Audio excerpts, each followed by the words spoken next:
Hey, yeah, I took the boxes down.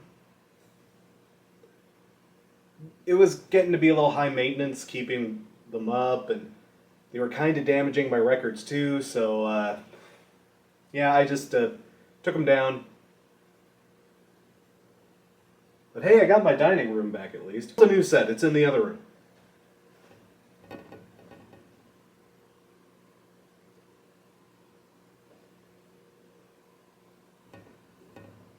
Come on!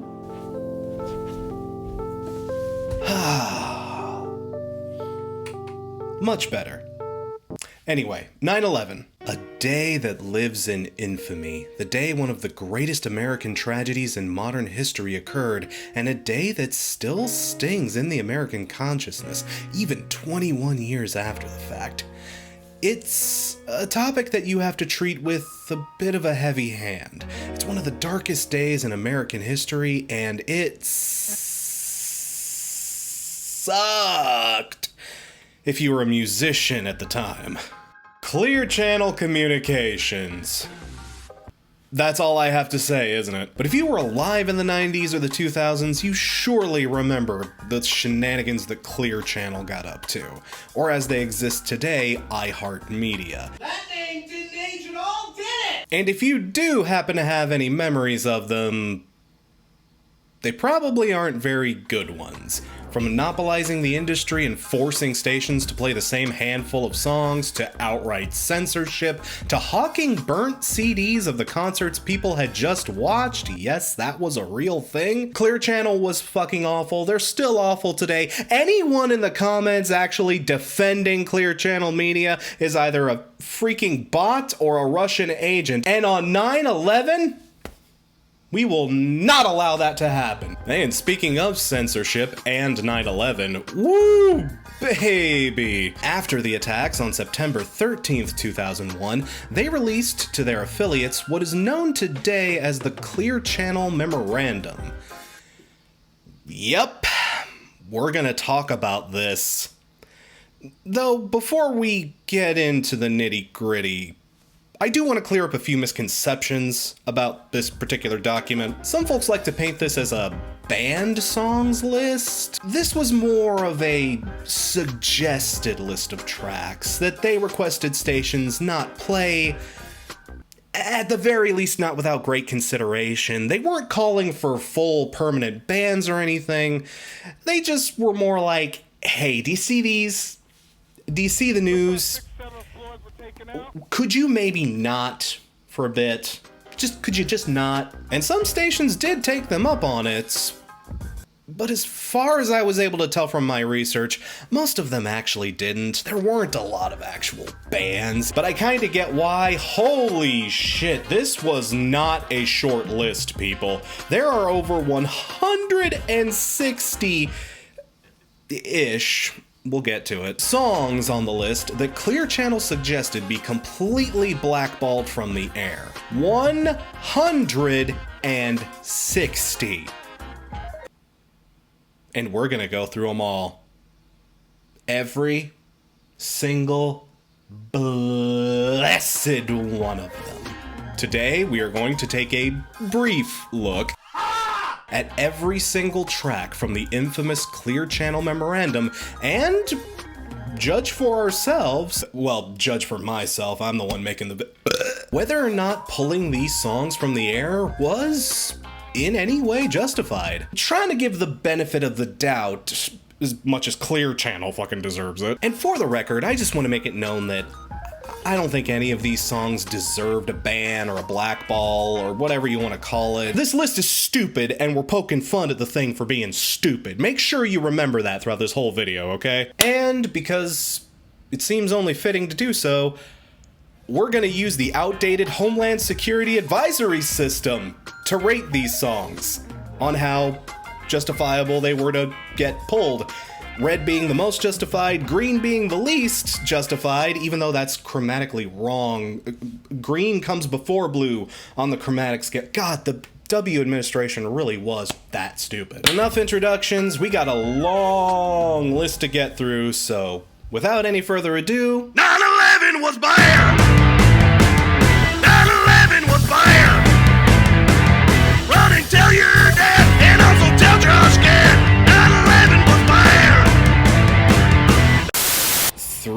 Doors Down?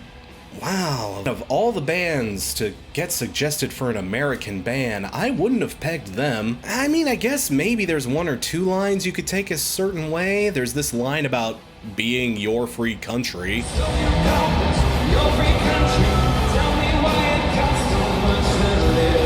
But man, the tone of the song doesn't speak of violent revolution. It's more just like a generic, oh, times are hard, but I won't let it get me down. I mean, I don't know, y'all. Three Doors Down is like one of the last bands I'd peg for a list like this.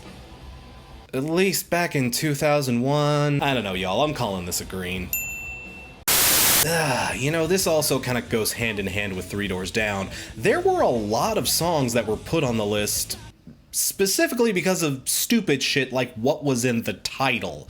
The Three Doors Down has Duck and Run in it, so that could mean duck and run from the debris! I mean, most sane people wouldn't interpret it to be like that, but this list wasn't made by sane people. It wasn't made during a sane time either. But yeah, make no mistake, this is one of those entries that is clearly only on here because the title is down. Down isn't a word we really want to hear right now, so ban it. No, man, listen to half of the lyrics on this song. It's about being down with the band. It's a thank you letter to all their old fans. Even 10 seconds listening to this and you would realize that. It's down like, hey, you're down with us, not Black Hawk down! Niner! I'm sorry, this is a solid green. Like, 311 is not a threat to our freedom. They're just a threat to hacky sacks. Oh boy, AC/DC, they have a lot of songs on this list. Though this one, yeah, this is another case of the title just being inflammatory. The song is called Shot Down in Flames because it's about a dude who goes to a singles bar and gets rejected by everyone.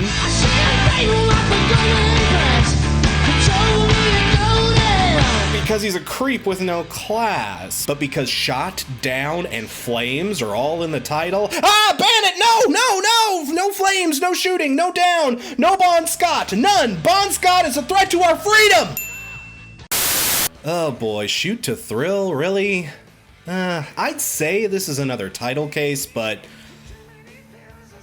I hate to admit it, this one may have a teensy bit more merit. Just like a little bit more. See, this song is the exact opposite of Shot Down in Flames. This is Brian Johnson bragging about how good he is with the ladies. Most of the lines are just barely thinly cloaked innuendo. If you have even half a brain cell firing, you know what he's actually talking about here. The trigger is his penis. The trigger is his penis. The trigger is his penis. But you know, I hate to admit it, but there is some imagery here that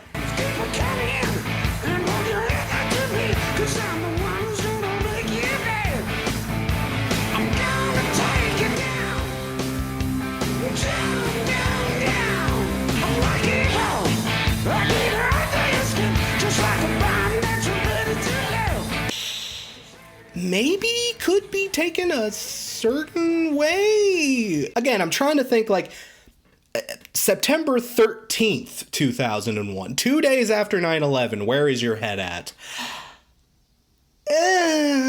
Okay, maybe. I'm not going any higher than Blue. I mean, listen to this thing. No one is gonna take this shit literally, but like, okay, broadest of spectrums here, I guess you kinda have a point. Ooh, okay. This one actually does make for a somewhat interesting case, if only because it, is actually a song about terrorism? Well, okay, not really terrorism per se, but you know, it's about being a violent mercenary. It's literally about hiring someone to do horrible things to people. At reasonable prices, no less. Okay, immediately after 9/11, I guess I kinda see your point here. I mean, again, I'm still not very behind this one. I mean, it's not about like actual terrorism, it's about hiring some doofus to beat up the high school jock, or as a revenge lay, or like stupid, goofy shit, you know? But this is the highest threat we've had yet, and you know, okay. Again, I'm trying to be generous with this list. I'll give you a yellow. This one, on the other hand, no way. I'm sorry, I'm not budging on this. Hell, this song is downright quaint. I mean, yeah, it's called Highway to Hell, but it's honestly just a dumb song about being a rock star and loving life and loving the chance to play with your friends in a kick-ass rock band. Like, the song was controversial for its time, and I guess, you know, oh, it has hell in the title, no! But, I mean, come on, especially when you think about Bon Scott and how this was like one of the last major things he ever did in his career. Not only is this song not appropriate for this list, it's actually kinda sweet in its own weird way. No, green. Absolute green with this one. Oh dear, I feel like a lot of folks forgot about this one. This one was mostly a bad case of timing. This song was originally written as a jab at Rudy Giuliani's claims that he'd cleaned up New York City. This is a song actually about New York and doesn't paint it in the most flattering light, I'll admit. This song specifically though, ooh, it was released in February of 2000. Ooh, again, timing just sucks on this. And you know, the song talks about how New York is actually this dangerous and really seedy place. Probably wouldn't have been great for morale at the time. Okay, I'll admit, read the room. Folks probably don't want to hear this one right now. It would have been in poor taste to play that song specifically around this time. Context is important for this. I don't think it's that bad. Just maybe on September 13th, 2001. Okay, a little credit where credit is due. I told y'all, AC/DC have a lot of songs on this list for some reason. This one though, no, damn it, no. Yeah, I know it's got TNT in the title, and yeah, I know the association, but y'all, it's just a swagger cock rock song about being a cool guy who gets all the chicks and will kick your ass. I mean, it's typical AC/DC stuff. AC/DC have like 500 songs that sound exactly like this one, but this one's only made problematic by again, the timing. Guess I'll be generous and go blue on this one. Again, this is one of AC/DC's more basic and kind of dumb, kind of knuckle-dragging kind of songs. Like, man, again, I would have been just fine if I'd heard TNT on September 12th. That's all I'm saying. Oh, and finally, the last AC/DC song on the list, I promise. Though they weren't the worst band to get this treatment. Don't worry, you'll know when we get to it. Oh, but y'all, banning Hell's Bells? The song written as a commemoration to the late, great Bon Scott? I just don't see it. Maybe the talk about coming to get you and being all evil. And I guess because it is a song specifically kinda sorta about death, or at the very least someone's passing, okay, maybe, but like, no, I feel like this was a really stupid pick. If anyone was in tears listening to this song, it was likely because they were just a big fan of Let There Be Rock, not because it triggered 9/11 flashbacks. I guess I can't be the one to judge that, but sorry, ice cold green folks here. Hell is frozen over. It's frozen over green. Okay, here's one of the first songs we get from a weird trend on this list. It's one I bet a lot of folks probably don't even remember. You know, a song like Hell's Bells or Highway to Hell. At least there's like a sinister undertone to them, kinda, sorta. I don't know, you can at least see it in the naming, if nothing else. This? I don't get it. It's a doo-wop song from goddamn 1965 about a hot guy who just happens to be from New York City.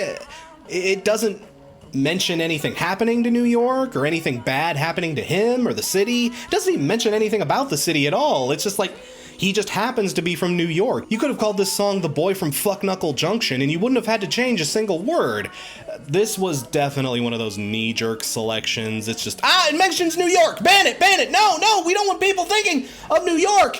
Especially New Yorkers! Who are probably suffering right now and would appreciate being recognized. No, ban it! And y'all, I wish y'all knew what you were in for here. This is just the beginning. Just you wait.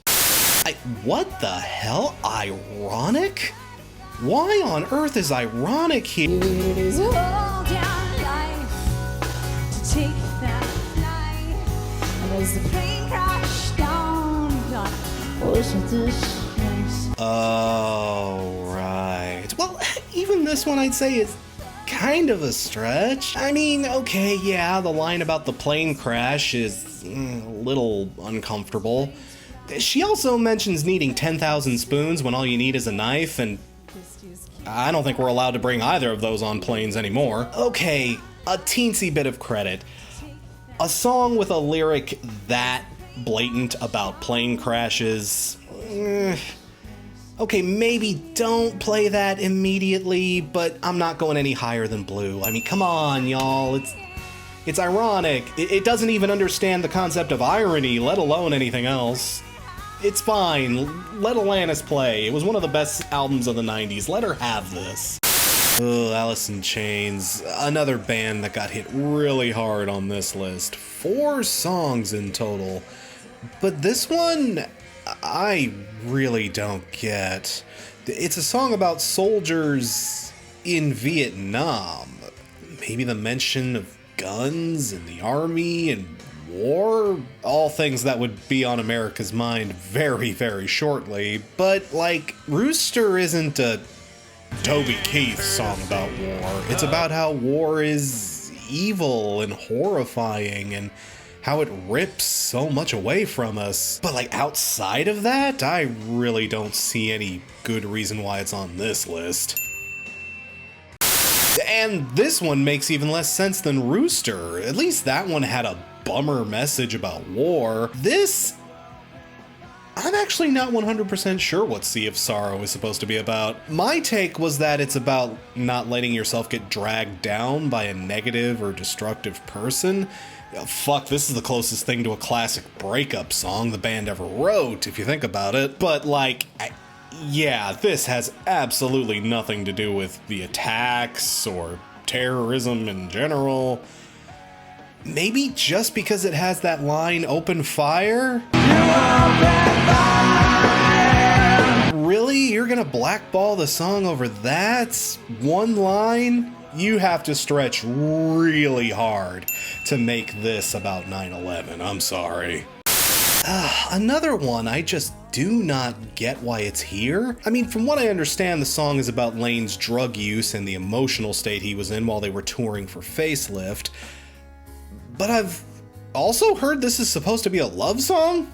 That's what Genius says about it anyway. I was honestly surprised when I read that. If this is a love song, I don't think I would want to be the person that song is about. But either way, this has nothing to do with 9/11 or New York or anything like that. Outside of just being a big bummer, there is really no reason to put it on this list. Though that is another trend of a lot of the songs on this list. It feels like a lot of them were just picked here because they're just sad and really depressing and really just kind of mopey songs, and down in a hole, it's definitely that.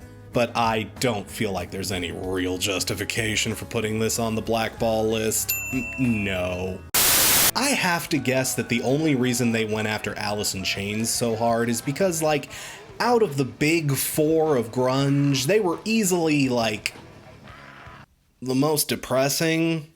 A lot of their songs just had really dark aesthetics, and so many of them were about ugly things like drugs, war, and death. And again, when you're just banning any old song that happens to be a bit of a downer, yeah, I guess Alice in Chains is definitely on that chopping block. This song didn't have a prayer. It's literally just about death. Like, in general, just the concept of death. It's about how we're all gonna die and end up as bones one day. Yeah, that's the thing about them bones. It's not a metaphor. Literally, you will become bones one day. It's basically just this old Sega Saturn game with better guitar hooks. And again, there is a part of me that can kind of understand where they might have been coming from. Songs so heavily focused on death in the moment, maybe it wouldn't have gone over too well. But, you know, like, that's just what Alice in Chains does. That's like 90% of their oeuvre, you know? And even then, I wouldn't say they deserved to be put on this list. You know what other major 90s grunge acts that often sang about dark and disturbing topics didn't make the list at all? Guys like Nirvana, Pearl Jam, nowhere to be found. And as you'll see later, Pearl Jam probably should have one on this list. Like, y'all, I'm going green on all of these songs. Lay off of Alice in Chains. They were going through hard enough times as it was. Really? You're bullshitting me here, right? An absolutely insipid choice. This may be the worst one yet.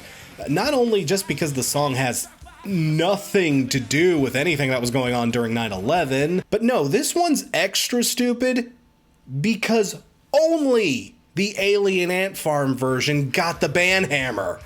If you're gonna throw this one on the list, then surely Jacko's deserves to be here too. Outside of a few distortion pedals and a slight increase in the tempo, there's literally no difference between these two songs. They're the exact same song. Hell, if anything, the MJ version is maybe a little more risque because it's got like all this gun violence and all this dark imagery and Joe Pesci and Transformers. And, you know, I do love Moonwalker. That's definitely one of my guilty pleasure favorite movies. But, like, man, that movie is so fucking weird.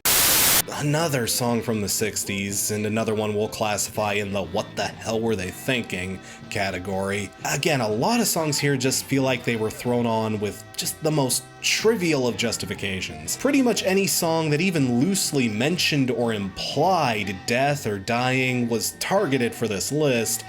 And this song does mention death, but like,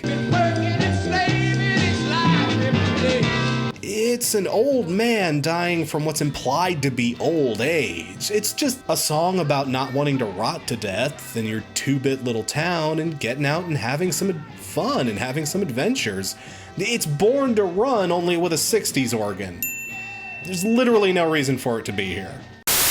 I am the god of hellfire, and I bring you... I really gotta admit there might be a pretty valid point for this one. Yeah, a lot of songs that mention fire got thrown on here all willy-nilly, but this one, it is specifically about the destructive force of fire and about how specifically you are the one who is going to burn, motherfucker. It's aggressive about it too. You are going to burn. I'm going to burn everything you are and everything you have, and all of it is gonna burn. Fire, fire, fire, fire. Maybe now isn't the best time to play this song while images like this are all over the news. I mean, yeah, there's a lot of missing context behind this particular song. The song is about, you know, burning your old self away spiritually to become someone new and better, to be rebuilt. So, I mean, no, it's not directly dangerous. And, you know, it was a song from the damn 60s. You know, there was no way anyone could have judged for this. But the thing is, like, even though I wouldn't have agreed to a ban necessarily, like, during times of intense tragedy like this, The last thing anyone wants to hear is your actuallys and your pedantisms about actually if you listen to the rest of the album in context, actually. There's a part of me that understands, ooh, yeah, no, not right now, dude, not right now. You know, I'm not even sure if there were a lot of radio stations playing this song at the time, if we're being honest, but again, better safe than sorry, I'd say on this. Yeah, dude, could you not right now? Oh dear, this one's just kind of uncomfortable. I mean, the song is already aged poorly, even without the context of 9/11, but my guess is that they put it on the list because of all the Middle Eastern imagery and whatnot. I mean, it wasn't Egypt that carried out the attack. Maybe a song that's full of hokey, outdated stereotypes about the Middle East is in less than glowing taste right now, you know what I mean? I don't know, even taking that in mind, the song isn't really like that offensive necessarily, it's just kind of stupid. I see where their heads are at, but I'm only going as high as Yellow. And I don't know, I feel like even that's a little high, just like, I don't know, I don't think the Bangles were gonna really cause a lot of triggering thoughts during this time. You know, the friggin' Bangles, you know? Okay, I think we have a new contender for the stupidest one on this list so far. It's a song about not letting perfectionism stop you from enjoying life and learning the importance of losing. Why is it on this list? I literally cannot find any other reason for it other than falling is in the title. No, falling, no, not ban it. Ah! I'm sorry, but if you're making the connection between this song and 9/11, that says way more about you than it does about the Barenaked ladies. Stone cold green, absolute green, winter green is this song. Oh boy. Okay, so this song, the opening line is about violence in the Middle East. And even the Jordan River has bodies floating down you. And the song as a whole is about the annihilation of mankind and how we're all running at light speed towards the death of the universe, and everything about our world is violence and hate and destruction. And again, this song was written in the damn 60s, so it's about 60s issues, but it is a little unsettling how much of it rang true even at the time. Hell, it's unsettling how much of it rings true today. Am I even fucking kidding at this point anymore? Even I don't know. Ow. While the list does have a tendency to just put any old song that's a bummer on it, regardless of context, I gotta admit, this one really does kind of track. Any radio station that was playing this immediately after 9/11 really needed to read the room. I'm gonna give this one an orange because, again, I don't feel like a ban would have been appropriate necessarily, but this might be one of the last things I'd want to hear right as the towers were falling, you know? Like, oh hey, the world's going to shit, there's your proof. Ah! Really? The Beastie Boys? Come on. Not only is this a bad choice because just, come on, they're the Beastie Boys, but also, like, this is one of those songs that has so many name drops, references, and context to it that I could probably spend all day outlining what it's about, what it's in reference to, what this line means, and how it actually connects to this other song they wrote, and how it's actually about this dynamic between the two. But even with all the analysis and proper contextualization, it would all just circle back to the main thesis, which is just everything I do is funky like Lee Dorsey. It's another song where the Beastie Boys talk about how hot shit they are. That's like 99% of the Beastie Boys catalog. It's amazingly complex while also being amazingly simple. I'm pretty sure this is only on the list because a shot! The word shot in it like a gun! No, ban it, no! Oh, come on. This one makes even less sense. This is a doofy song the guys wrote about their producer being a dickhead. Look at the music video! They're wearing bell bottoms and fake mustaches. If you think this song is a legitimate threat to anything, then I seriously do not want to know you. I'ma set it straight this Watergate. Yep, folks, even the goddamn Beatles were not immune to this list. Man, you'd think people would have learned their lesson back in the 60s that banning the Beatles does absolutely no good, but no, they went in on them hard this time.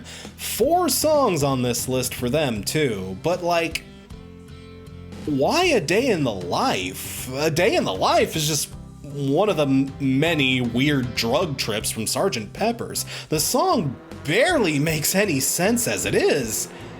What were the grounds for banning it here? Maybe because the song is about bad news?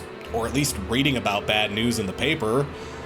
I don't know, y'all, that's all I got. I mean, come on, banning the Beatles is always a bad idea. It didn't work in the 60s with I Am the Walrus or back in the USSR. It sure as shit ain't gonna work here. And yeah, nobody stopped playing the Beatles. You know, I think the person who made this list just hates Sgt. Pepper's. And since that's my favorite Beatles record, I know, I'm basic, shut up. I just take offense to that. Again, why? It's a breakup song. It's like the most basic ass breakup song you can possibly write. I don't know why she's riding so high. Sure think twice, sure do right by me. Writing so high, like a plane? Maybe? Is that what they were thinking? Again, if you're associating this song with 9/11, the problem is with you. You know, I think whoever wrote this list was just trying to get people to stop playing this song in general. And like, I don't agree with his song banning policy, but I do agree with his fuck-o-blah-dee-o-blah-da policy. I'm still gonna give this one a green, but like, for whatever it's worth, I hate this song too, buddy. Like, ugh. Alright, come on. This is a song about trying to score with Catholic chicks. There's nothing too wrong with this. It's just a jaunty, lusty, swinging bit of fun. And these horns absolutely slay.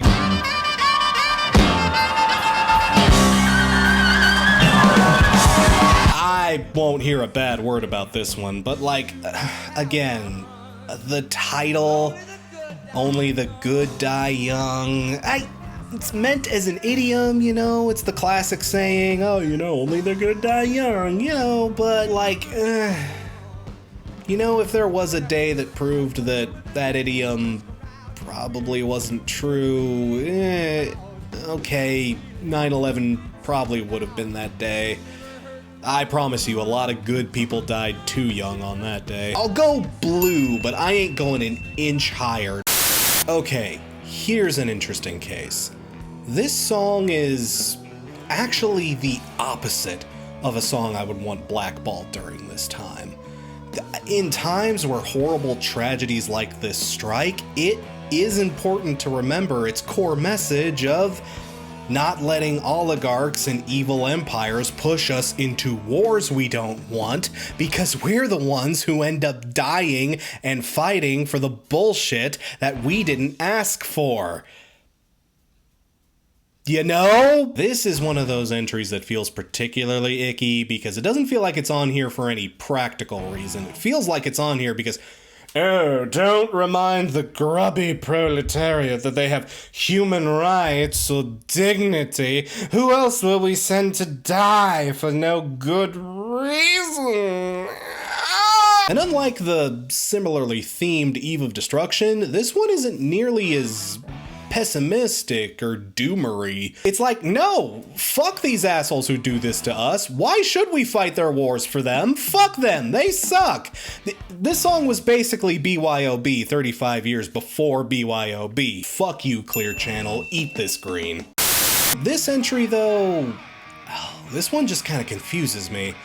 This is a song about critics and lawyers and shady showbiz types that had taken advantage of Sabbath over the years and how they weren't going to be taking it anymore. This song is more just about how, like, showbiz sucks. And it's another one of those that does feel particularly icky, because Clear Channel seem to specifically target the Black Sabbath songs where they sing about standing up for yourself. Like, y'all, that definitely doesn't pass the vibe check with me. Like, also, how dare you try to deny the world that chunky-ass bridge, Clear Channel.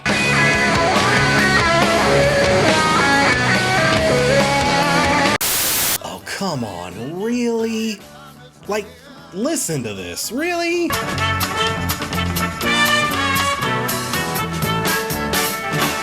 This is a herpy-derpy little AM radio song about not having any regrets after you die. This sounds like something you'd hear in a 70s TV version of Willy Wonka and the Chocolate Factory. I have to wonder if the people who made this list even listened to half of the songs they put on it. Some of these songs I'm almost positive they're just there because of the title. They're just there because of... Listen to this and tell me you think of 9/11. Again, if you do, that says more about you than it does about the song.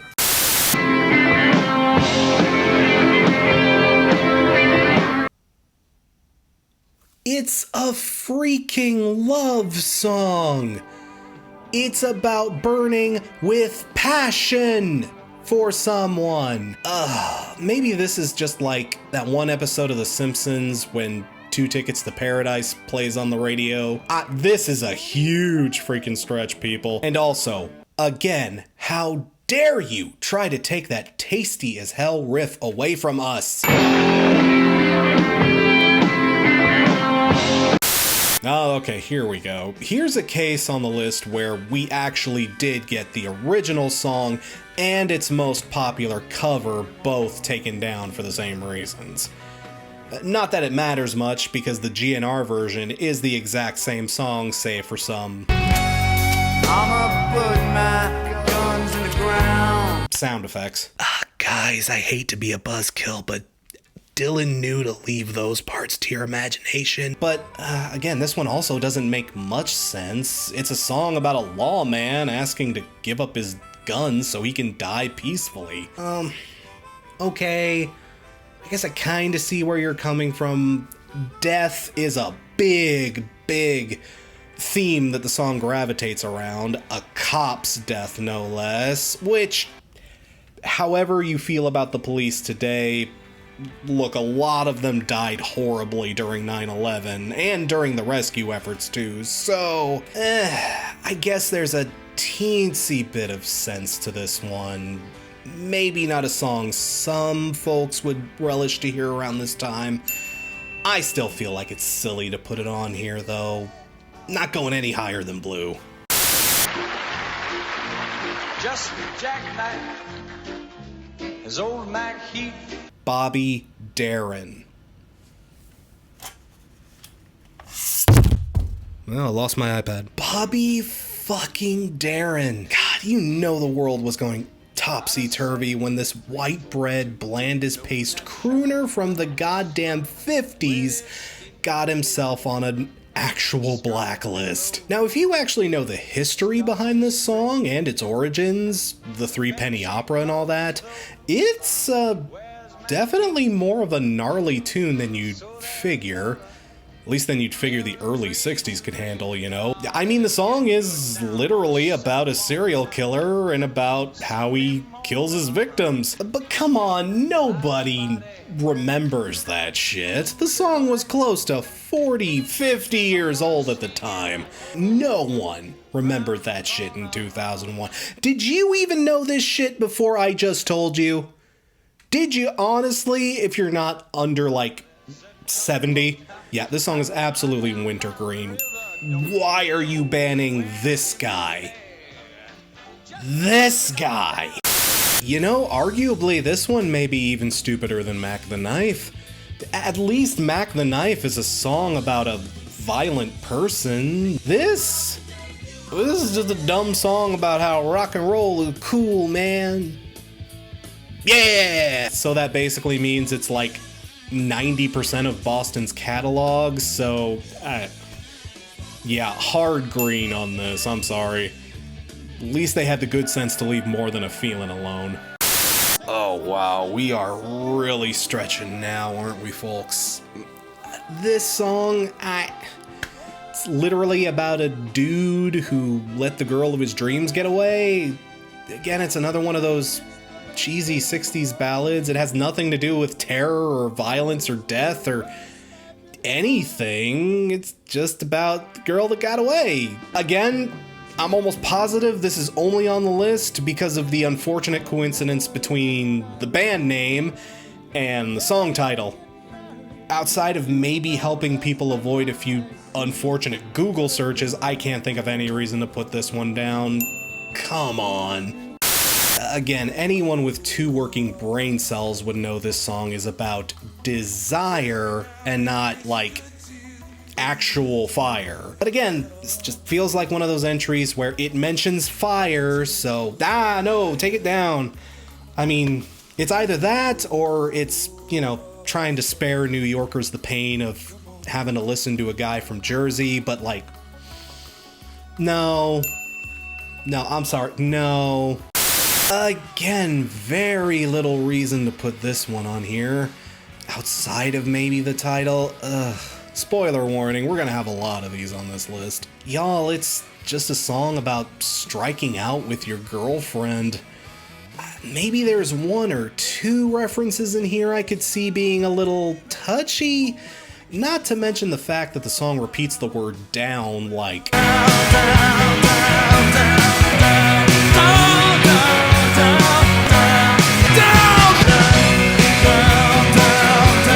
literally 80 times. I mean, okay, folks had probably heard enough about things going down in the news, but still, it's a big stretch to connect 9/11 to this. I'm sorry, I'm sticking to green here.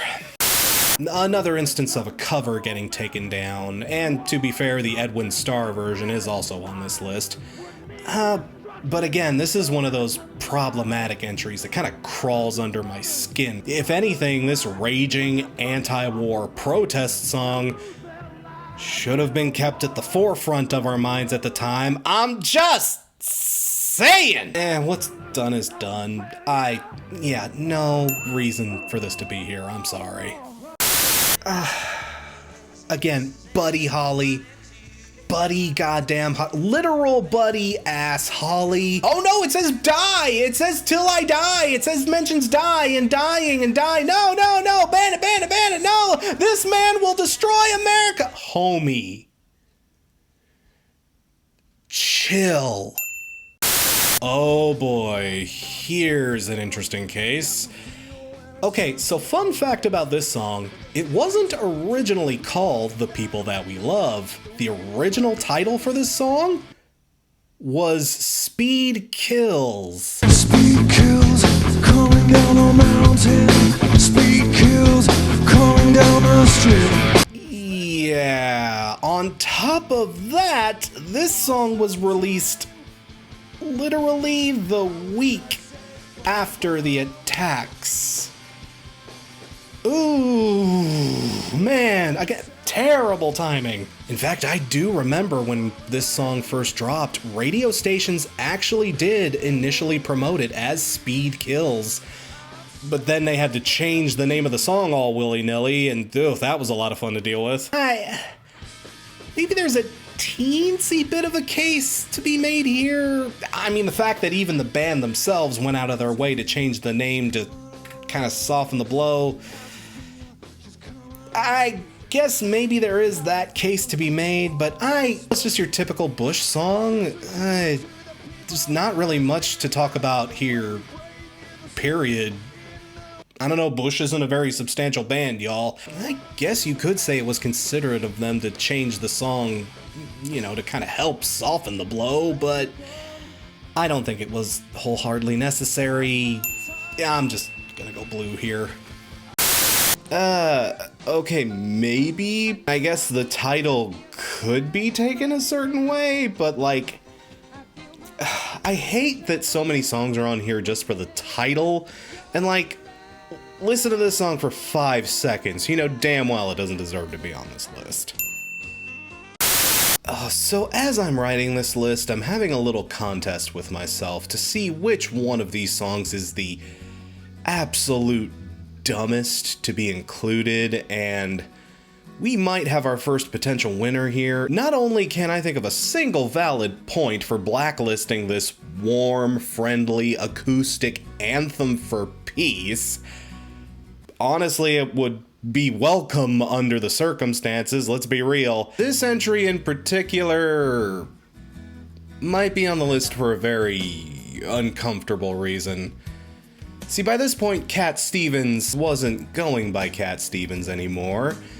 He was going by Yusuf Islam, and he had converted to the Islamic religion.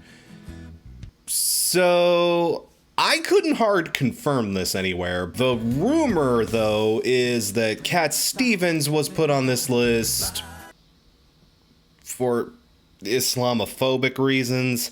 Again, just listening to the song itself, I can't see a single reason why this should be on the list. This makes no goddamn sense outside of, you know, the uncomfortable reason. I'm just saying. Yeah, copy-paste my comments on the other Cat Stevens songs. Honestly, this one may be even worse because it's not even an original. It's a cover of a hymn. We're banning hymns now? Like, I'm an atheist and I think that's extreme. Another one where on the surface, I'm just like, are you serious? It's a schmaltzy, easy listening bit of soul cheese from the early 70s. Come on. Though, well, again, here's the thing. This is one of those breakup songs that is very vaguely written. It doesn't necessarily need to be interpreted as a breakup either.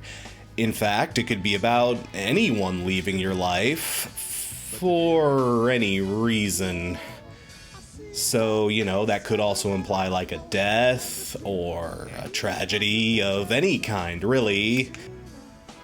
You know, I'll go blue, but this is a very, very light blue. Like, I mean, listen to this damn thing. But, you know, if you're listening to this, like, immediately after 9/11, I can maybe understand some implications could maybe get thrown out there. I'm not going any higher than blue on this, though. I mean, come on.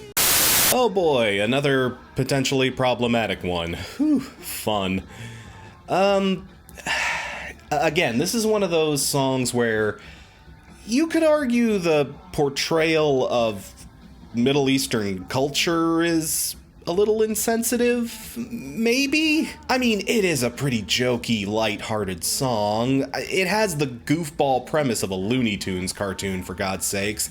But still, it is about a war going on in a Middle Eastern country. You know, I'd honestly be a bit colder about this song being on the list, but here's the thing. This isn't even the first time this has happened to Rock the Casbah. Believe it or not, the song actually ran into a little bit of trouble during Operation Desert Storm when, you know, soldiers were blaring it while they were over there, and, you know, that's kind of a longer story. Fucking Schwarzkopf, dude. I want Holyfield! Again, I love this freaking song, but it's one of those wrong place, wrong time. Maybe don't play this one? I still think it's dumb to include it. I can at least kinda see where their heads were at here. Kinda. I'll go yellow. Creedence? For actual Creedence, you're gonna put Creedence Clearwater Revival on this list. This aggression will not stand, man. This does not abide. What on earth would get a Creedence Clearwater Revival song on a... 737 coming out of the sky! Oh yeah, I forgot all about that line. Y'all, that's literally the first thing that happens in the song. Yeah, I won't lie, this would have hit really hard while the wounds of the tragedy were still fresh. You know, I don't mind not hearing this one for a little while, personally. It's still a good song, it's got nothing to do with anything, but like, play good golly, Miss Molly instead. Oh man, another one where it's just like, fire is a metaphor for passion. It's Love Song 101. Everyone knows this, dude. You don't gotta be this paranoid. But, you know, the more I analyze the lyrics to this one, the more some of the chosen metaphors...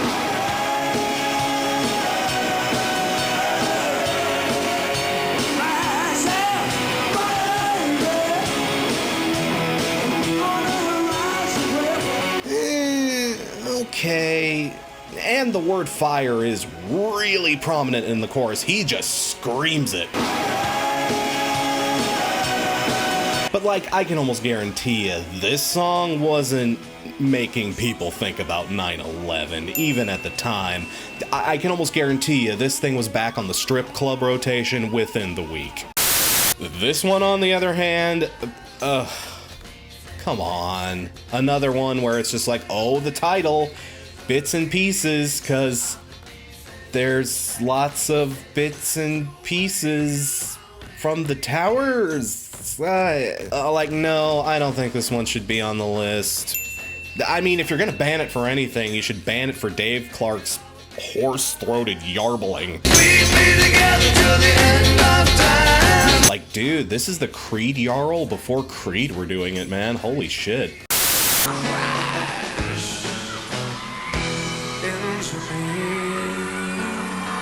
Well, personally, I'm just offended by this one. And so is he. Whoa. But, you know, credit where it's due.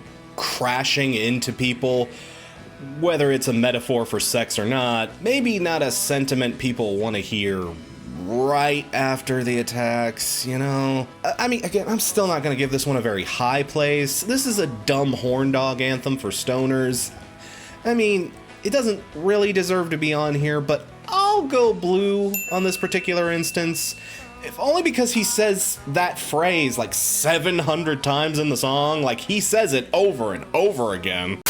Hoo boy, another selection that feels really dumb on the surface, but the more you look into the song, the more you realize there may be kind of a point behind this one. I mean, the song is just good old-fashioned power metal cheese, the good kind of cheese, mind. The song absolutely rips, but here's the thing. The song is, well, about a Christ figure who is trying to become a martyr, literally named Holy Diver. I mean, again, it's stupid to blacklist this, but, given the climates, I can at least kinda tell where they're coming from here. I smacked my mic away, that was probably bad. Okay, first question I have right out the gate. Who in the hell was playing the 8.5 minute long beast that is American Pie on the radio in 2001? Were even the oldie stations doing that? I never heard this song on the radio back in the day. But even in spite of that, like, why is it here? It's just a great big honkin' ode to rock and roll in the 60s. I guess there are, like, very subtle references to the plane crash that took Buddy Holly and the Big Bopper, you know, the day the music died and all that. That's the thing about American Pie. It's so vaguely written. Honestly, the lyrics could mean a lot of things. The song doesn't really have much of a meaning, in my opinion. People have argued for years over what the fucking meaning behind American Pie is. And hell, even McLean himself said there isn't a definitive answer here. His only reply to what does the song mean is that the song means that he never has to work again. I mean, there's no reason at all to ban this from the radio. Hell, most people can't even sit through the song, let alone, you know, get offended by it. And I hate that this video made me try to analyze American Pie. How dare you try to make me analyze American goddamn Pie? I'd sooner analyze the movie. I'm not a fan of this song, I'm sorry.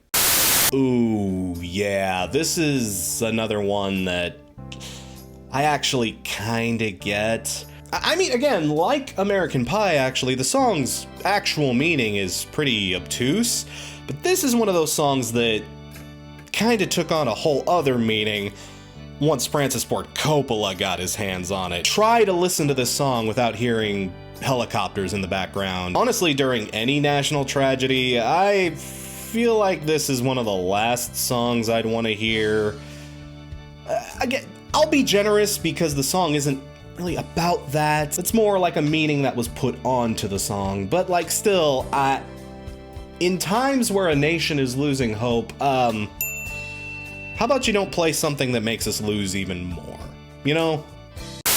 It's a doo-wop song about Broadway. That's it. Nothing flashy or controversial. It doesn't paint Broadway in the greatest light, mind. But when you're walking down that street and you ain't had enough to eat, walk a glitter up sidewalk and you're nowhere. But like, I don't think anyone would have been calling for heads if you'd played this on the radio. I'm sorry, folks. Easy grain here. Oh boy. This is gonna be kind of an awkward conversation because the song, as the years have passed by, I mean, let's be real, this song is honestly more of a meme than a song. But here's the thing, the song was still relatively new around this time, and back when it debuted, it was treated at least as seriously as any other nu metal song could be treated. It hadn't become a meme yet. People were still, for the most part, there was some jokiness out there, I won't lie. But most people treated this like a serious song back in the day. I mean, at least as serious as you could. If you separate it from the memedom it's acquired, it is honestly a pretty violent and bouncy song about bodies hitting the floor. I mean, it's a mosh pit anthem, you know? It's a song celebrating the mosh pit. It's not about literal bodies, but, you know, again, the lyrics are just vague enough to where you could potentially misinterpret it as something more sinister. Again, I know this seems silly, again, because of what this song became in later years, but you gotta remove your context from that. That's the thing about Drowning Pool. Up until Dave Williams died in 2002, they were actually taken at least somewhat seriously. They were on the same level as, like, you know, Mudvayne or Korn. People did treat them like they weren't a joke, at least in the very beginning. Everything they've ever done since that record, though, I mean, I get it, yeah. Oh, again, just another one where there's no good reason for it to be here. The Jets in question are Benny's band. Another one where it's just, oh, it's in the name, ah! And it's actually another song about how the music industry really, really sucks. I'm wondering if this list also wasn't just a sneaky way to kind of remove some songs from the rotation that talked about how shitty the industry is. You know, a list crafted by people from the industry. Oh, we gotta ban this one for our freedoms. Yeah, no, I see what you're doing. I see what you're doing, homie. Leave Benny and the Jets alone, alright? This ain't got nothing to do with them. Again, this is another one of those anti-war songs that kind of rubs me up the wrong way seeing it here. Though, I do gotta admit, it is kind of a sad bummer track. Again, about the horrible things America does to people when it sends them to fight. And you know, I gotta admit, the way the song is actually written, you know, there's a part of me that kinda sees where the concerns may have lied. It's got a lot of specific imagery about leaving on a plane. And, you know, about how Daniel is up in the clouds.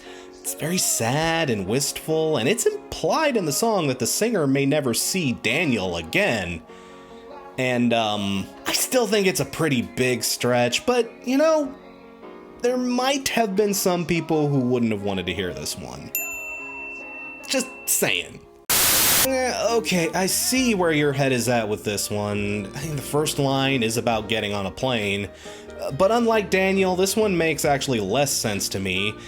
It's about flying, and yeah, it's a sad track about loneliness and isolation and stuff, but it's about flying into space. I'm a rocket man. Not to mention the fact that this is probably a poor song to put on here because he comes back at the end.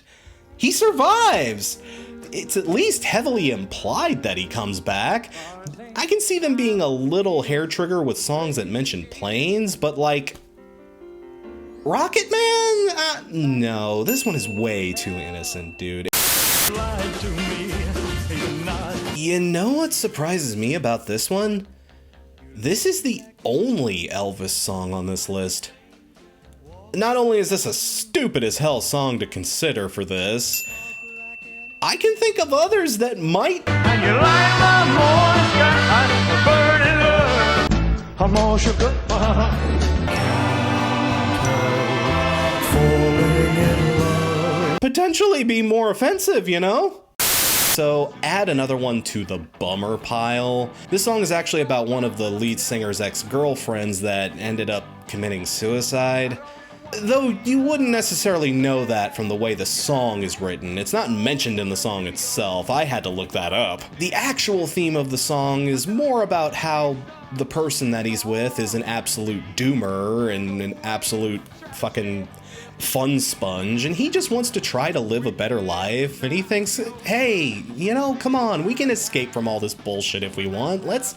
I don't know, you're miserable, then let's get away. Let's fucking swim out to the middle of fucking nowhere and watch the world die, you know? Fuck it, let's leave if you're so miserable. Let's get out of here, fuck. And you know, getting away from shit while watching the world die, that was definitely a mood for 2001 and 2022. I mean, there is a part of me that does legit get it. It is kind of a downer track, especially if you know the backstory. Hey, I maybe see where you're coming from, but like, again, this is one of those where I just know no one was having triggering thoughts from this song. Again, it's a fucking mellow punk bop from the friggin' early 2000s. Y'all, the teenagers at Sonic Burger were not shedding tears in 2001 because the song came on the radio. I guarantee you. Woo! Oh boy. This one, maybe one of the more outright troublesome songs on the list. Let's file this one under dark, because whoo, boy, is this song dark, people. So dark that people used to think it was about Kurt Cobain, but no, believe it or not, it's actually about another notable public suicide, our Bud Dwyer. Don't know who he is? Well, don't really have enough time to get into the full story, but all you gotta really know is Bud Dwyer was a politician back in the 90s who got busted for some corruption scandals, and instead of dealing with them, chose to blow his brains out on national television. Do not look up the footage of that. I don't know, given the subject matter, this might have been one of those songs I wouldn't have been thrilled to hear after 9/11, especially given just how, like, dark and industrial and just menacing it is. Even if you don't know the context behind it, it's a wailer, dude. This was Richard Patrick fresh off of 9 Inch Nails, and you can definitely tell. Even though this is a very, very dark song, it is a dark song about a very specific topic, a laser specific topic. And it ain't terrorism. Though, hey, it is still a song about American political corruption, violence, deep trauma. You know, I kind of get why this maybe would have hit a little close to home at the time. You know, again, read the room. Okay, not only does this one not make sense to me, it makes, like, negative sense. Like, there is literally no reason to ban it. In fact, this is probably a song you should have been keeping on the rotation, honestly. There were a lot of rescue services busting their asses off for months and months after the tragedy. You know, maybe throw up like a little hey to the folks doing the actual rescuing? I don't know. I mean, okay, maybe there were some folks who could have read that wrong, but I can't help but feel like more people would have taken, like, encouragement from this. I mean, after 9/11, we were asking for rescue as, like, an entire nation. I'm just saying, I feel like this one could have done more good than harm, you know? I can't go negative green. Can I do, like, super green or ultra green? This one should not be on this list. Oh, and neither should this one. Come on now, it's Foo Fighters. Not only that, but this is easily like one of the tamer Foo Fighters songs. It's so mellow and peaceful, and it's just trying to find artistic inspiration. What on earth could possibly...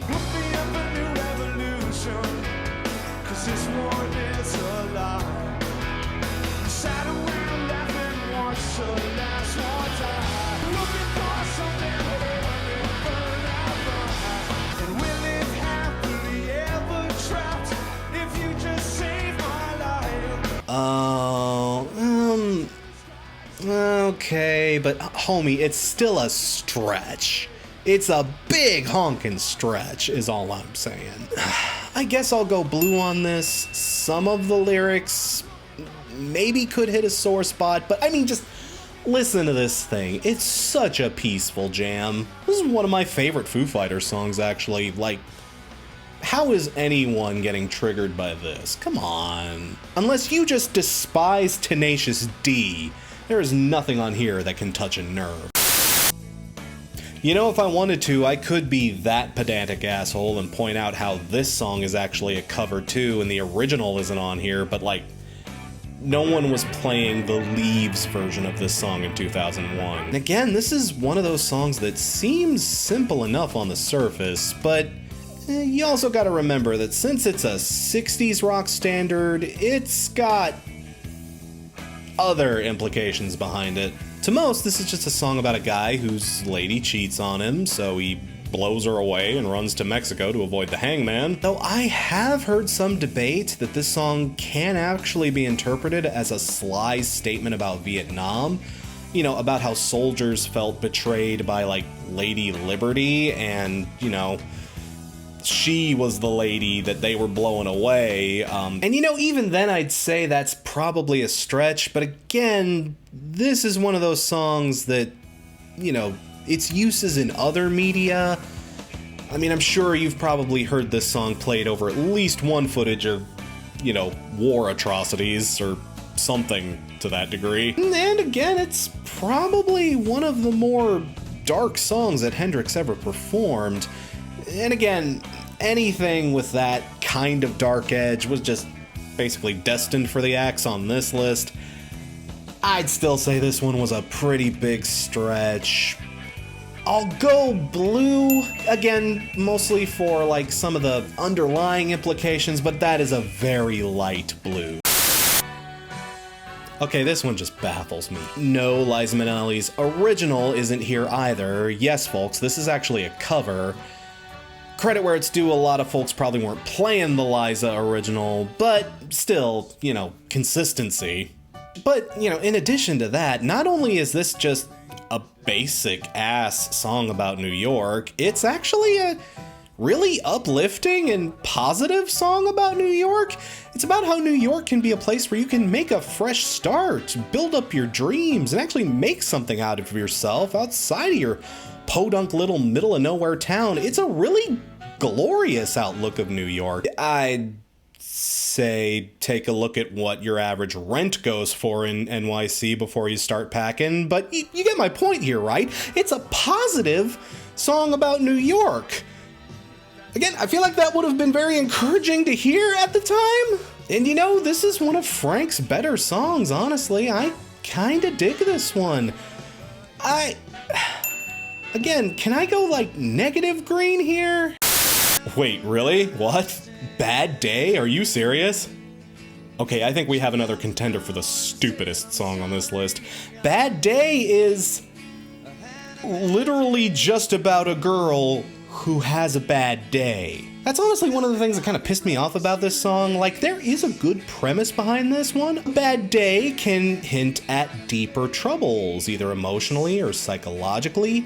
Maybe, you know, it's a bad day because there's trouble within the relationship. Or, you know, maybe she's having a bad day because she can't deal with some emotional problem. But this song in particular, This Girl's Bad Day? She spilled her coffee, broke a shoelace, and smeared the lipstick on her face.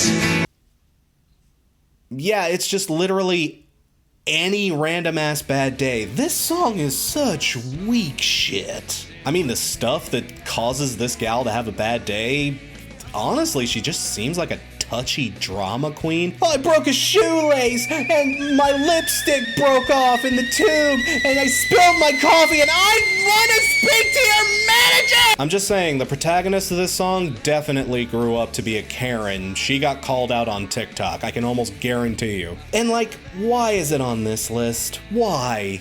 Is it because it's called Bad Day?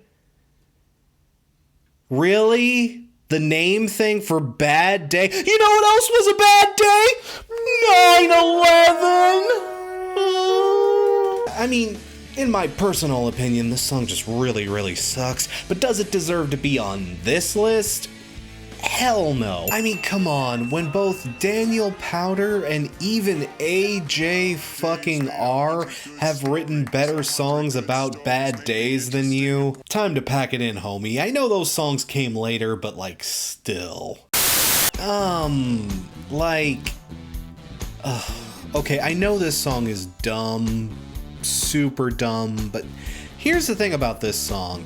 They repeat the phrase, "you dropped a bomb on me," like so many times. Just so many times. This may be kind of a hot take, but I'm honestly gonna score this one a yellow. I know it's a stupid funk song about being turned on by somebody, but like, you know, bombs are kind of the last thing I want to hear about right now, and y'all are just drilling it into the fucking ground. Like, can you give me a week or two before you drop another one? Oh god, this fucking thing. I'm not gonna spend a lot of time on it. You want the breakdown for this one? I did a whole ass video on this song. Holy shit. I guess maybe I'll go blue. But the thing is, this song is just so devoid of any actual meaning, and the one that Sully tried to shoehorn into this just sucks. Oh man, thank God none of the actual good Bad Religion songs were banned from the radio during this time. Okay, this one I just don't get at all. This song is about insomnia, specifically the insomnia you get when you do uppers. It's hard to interpret it as anything other than insomnia. I guess it's a little graphic, but I wouldn't say this is necessarily like causing people to have flashbacks or anything. You know, I'd honestly say there's a better case to put Jaded on this list rather than Brain Stew. Yeah, remember Jaded? That song was often played alongside this one on the radio. Like, honestly, some of the lines in that one, honestly, more of a case for this one. Wait, did you assholes seriously get so confused you put the wrong song on the list? That's the only rational explanation I can see going on here. Again, radio stations would often play both of these songs together when they played Brain Stew, so yeah, I bet they meant to put Jaded on this list, but put Brain Stew instead because, like the band themselves, this one is green. Oh god, another weird 60s doo-wop songs? Really, why is the list so filthy with these? Seriously, y'all, there are a lot of 60s doo-wop tracks on here. I don't get it. And this one in particular, it's just about saying goodbye to someone in the summer and possibly losing them in September.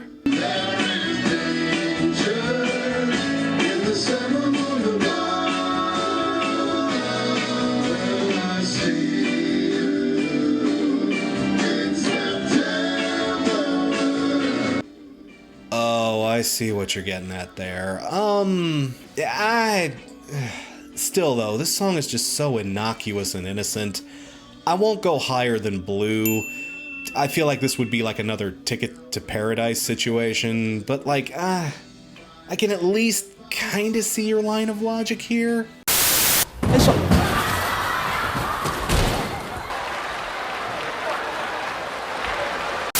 Wait, what?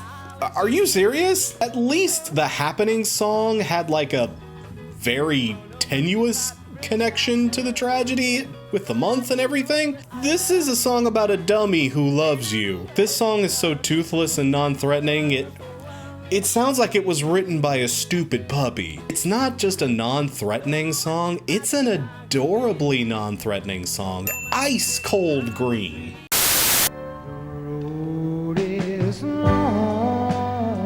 Again, this is another one of those, what the hell are you even thinking choices. This is, again, another one of those songs that might have been very uplifting during these particularly dark times. It's a song about looking out for your fellow man and having the strength to be empathetic and caring for others. Why on earth would you not want to play this? This is the part where I would cut away to some line where you wouldn't do it because this. No, there isn't even a line like that in this song. Why is it here? Why is it here? Green, huge green. Why? Okay, here we go. Now we're at this one. This is kind of an interesting choice for the list. Here's the thing. The song itself, it's another one of those weird 60s doo-wop cases. Again, I have no idea what the people who wrote this list had against the 60s in general. But this one maybe has a tiny bit of merit to it. It's about a guy and a gal who get into a car crash, and the crash itself is actually described in pretty violent terms, especially violent for like friggin' 60s doo-wop. This is like the raining blood of 60s doo-wop, y'all. In the song, eventually the gal dies, and it's very sad. And this isn't one of those songs that's vague either. She totally friggin' dies in a pretty terrible way from what it sounds like. Given the circumstances, I guess I'll be generous and give it a blue. But you want to know what's really weird about this song in particular? You weren't gonna hear this version on the radio. I can almost promise you. Honestly, this tune was almost all but forgotten in a lot of circles. This was not a song you heard much of until Pearl Jam covered it in 2000. And personally, I think their version is way better than the J. Frank Wilson version, or even the Eddie Cochran original. Holy shit! But you wanna know what's goofy? The J. Frank Wilson version of this song is on the list, but not the more popular and widely recognized Pearl Jam version. The Pearl Jam version is the bigger version. More folks know this as a Pearl Jam song than probably as a J. Frank Wilson song or anything else like that. I'm not saying it's like their song now or whatever, but this was the most popular version. The only reason anyone was listening to that song was because of Pearl Jam in 2001. And you don't put that version? Again, if you're gonna be stupid, can you at least be consistent in your stupidity? Obviously way too much to ask here. Holy shit. Oh, again, we got another pretty lame duck with this entry. This is just like a song about getting old and world weary. It's not even about anything specific. It's a song about getting like old and cynical. Hey, it happens to the best of us. I mean, the only reason I can think of it to be here is because, again, it's another one of those songs that's kind of a bummer. Even despite those bright melodies, I guess the lyrics are a little sad, but no, I'm going green. Hard green on this one, y'all. I mean, y'all, there aren't too many artists on this list where they not only kind of agree with being put on this list, but they do so in an actual Simpsons clip. You know, even James Taylor had the forethought to read the room, you know? If we can read the room for Homer Simpson, we can read the room for everybody else. Again, I can't help but feel like this list was made by some petty executive to just get, like, sweeping revenge on the 60s. This is a stereotypical song about a 50s drag race where someone dies. Only unlike Last Kiss, this is just, like, some random dumbass greaser in a Jag no one cares about. I mean, listen to this song. It sounds like John Travolta should be warbling it out badly in a production of Grease. The light is green on this one, y'all. Okay, with that title, I see where you're maybe coming from, but again, I feel like this is a 2 Tickets to Paradise thing. Like, the song is, again, not even slightly about anything violent. If anything, this song is just like the horniest jam that 1957 was capable of producing. Like, yeah, it's called Great Balls of Fire, but y'all, it ain't about anything literal in terms of fire. I mean, look, I'm not saying there aren't plenty of damn good reasons not to play Jerry Lee Lewis on the radio, but, I don't think 9/11 was one of them, frankly. You know, maybe if they had banned this one, we wouldn't have gotten that awful celebrity cover during the pandemic. I'm not a big fan of this song, but even I can recognize that this is dumb to put on here. I don't know, y'all. John was one of the worst Beatles anyway. This house is a George household, and no, I will not apologize for that. Okay, some songs getting blackballed specifically for the title is definitely stupid, but again, this is one of those cases where it's the repetition that really does it in. He repeats those lines, crumbling down, tumbling down, just like over and over and over again. Crumbling down is like 90% of this song. Everything else that he may be talking about is just dwarfed by tumbling and crumbling and, again, perfectly innocent in its intentions, but like, read the room? I'm just saying, read the room here. Oh, this one is maybe a little less blunt than Crumbling Down, but again, if you look at the lyrics, you know, all the mentions of fire and destruction, but it's also about, like, people meeting their doom? That's like the crux of the whole song? Their lives and ambitions all going up in fire. It's about how we can't help but pursue our own desires until they destroy us. Again, perfectly fine intentions behind the song, but this is another one where I'd have to say, you know, read the room. I don't think this would be a good one to play immediately after the thing, honestly. Man, of all the artists to be super controversial on this list, I didn't think Johnny fucking Cougar was gonna be one of them, but like, here we are. I don't know what to tell you. Indie represent, I guess. Oh, come on. St. Elmo's fire isn't even about literal fire. Hell, the supernatural phenomenon of St. Elmo's fire isn't even actual fire in and of itself. Like, but you know, as I look over some of these actual lyrics, I can see a new horizon underneath the blazing sky. Burning up. Don't know just how far that I can go. maybe there are a few that tug the collar a bit. I'm not going over blue on this one, though. Again, the song is so inspirational and hopeful and innocent. Like, no, there was no reason to put this one here. Honestly, I'd put the movie on a ban list before I'd put the song here. You know, like, holy shit, that movie is fucking dreadful. You know, I'm shocked there aren't more heavy metal songs on this list. I can't help but feel like, you know, most of the genre would have ended up getting caught in the sight of these censors, as it's often been, but, you know, I mean, there is definitely some metal presence on this list. Don't worry, we'll get to it, but you'd be surprised at how little there is. Especially Judas Priest. This is the only Judas Priest song to make this list. But, you know, there might be a point behind this one specifically. I mean, this song is specifically about the world being in chaos. Chaos so bad that we can't control it, and people's heads end up rolling. You know, it's it's right there in the title.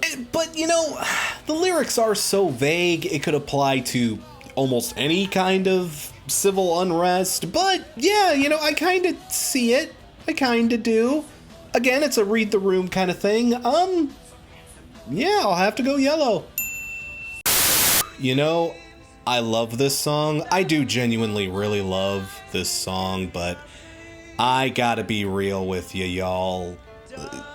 Around this time especially, not only would this have been like a read the room kind of thing, I just would not have wanted to hear this song during that particular time. In fact, if I'm being honest, I really don't like to hear this song if I'm in a particularly down mood or I'm feeling depressed or something, because man, oh man, does this really drive you into the dirt when it wants to. It's a song about how, you know, everything we do doesn't really matter in the end, and it'll all be forgotten someday, and it reminds us of our very, very, very small place in the universe and how insignificant we really are on the grand scale of things. Us and everything we do and everything we love and everyone we know will, at least eventually, just be dust in the wind. I mean, it definitely is one of those songs that, you know, offers perspective on how life is, but read the wrong way, you know, the song can almost come off as like nihilistic or even defeatist, you know? All we are is dust in the wind, so who cares? I'm seeing a lot of dust on the news right now. Yeah, that all we are is dust in the fucking wind. Again, there's deeper meaning to it. There's much more significance going on there. There's much more context. But again, during times like this, no one wants to hear your, well, actually, you know? People need time to process and grieve and heal. This might be a bit controversial, but I'm gonna make this one an orange.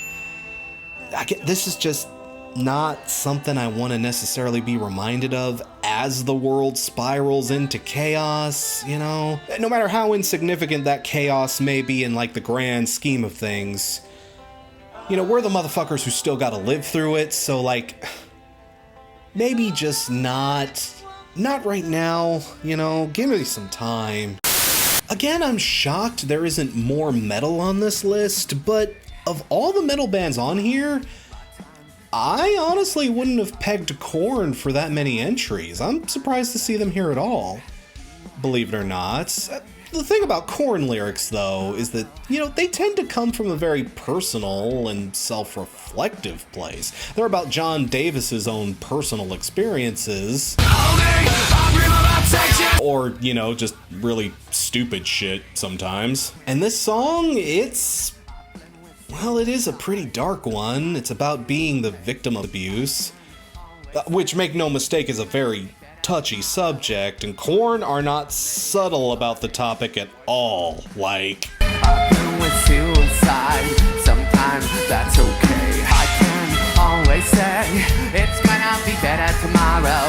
Burning me down into the ground. Woo, damn, y'all. This is one of their harder ones to take in. But from like a, you know, 9/11 perspective, I can't think of too much practical reason why it's here. Again, maybe just because it's so dark. It is so pitch black dark. Maybe just having a song this dark playing on the radio during the time, maybe that's not the greatest idea. I'll go blue just because it also has falling in the title. Is just like a stupid coincidence. That's probably why it's here. It probably has nothing to do with the darkness and the feeling and the psychological and physical abuse going on in the song. It's probably just because falling, no, banning it. But like, again, this is a pretty dark one, so I'll be a little generous.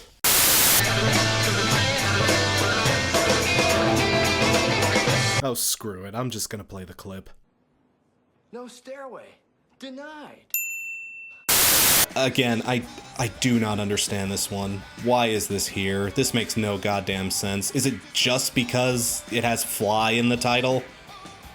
If so, then technically the Neil C. Serega version is way, way worse, dude. I wish that I could fly that I could fly, and I could fly. Cicerega, I never learned how to pronounce that. Correct me in the comments, and I won't read them.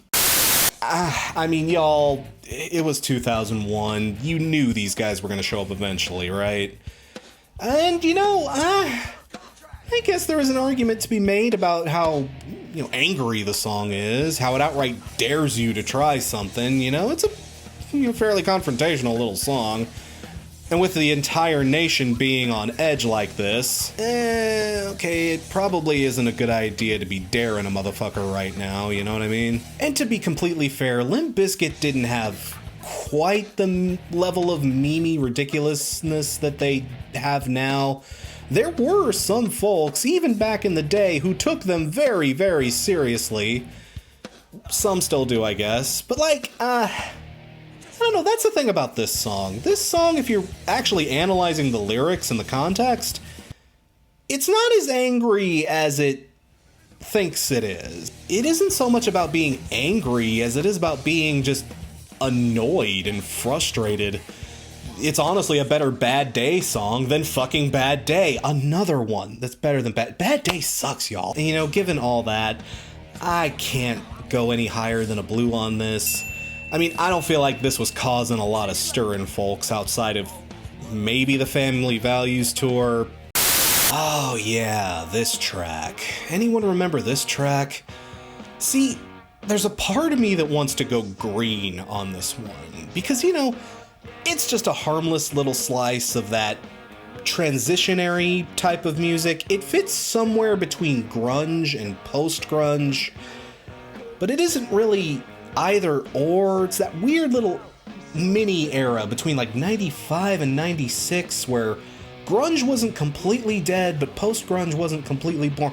I'm getting off topic. You know, it's harmless on the surface. But, you know, again, there were a lot of songs that were put on this list specifically because they were just giant bummers. And oh my god, people, this freaking song.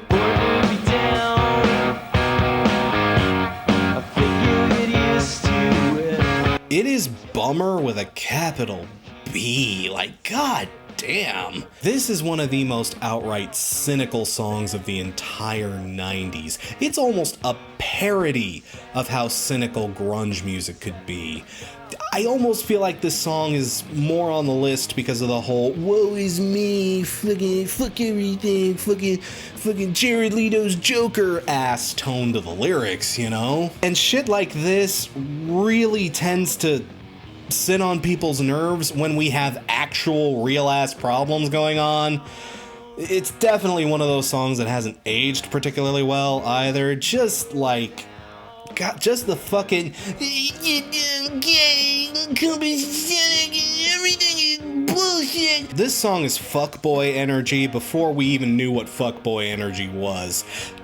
I don't agree that it should be blackballed necessarily, but man, this is not one of those songs I would want to hear at all around this time.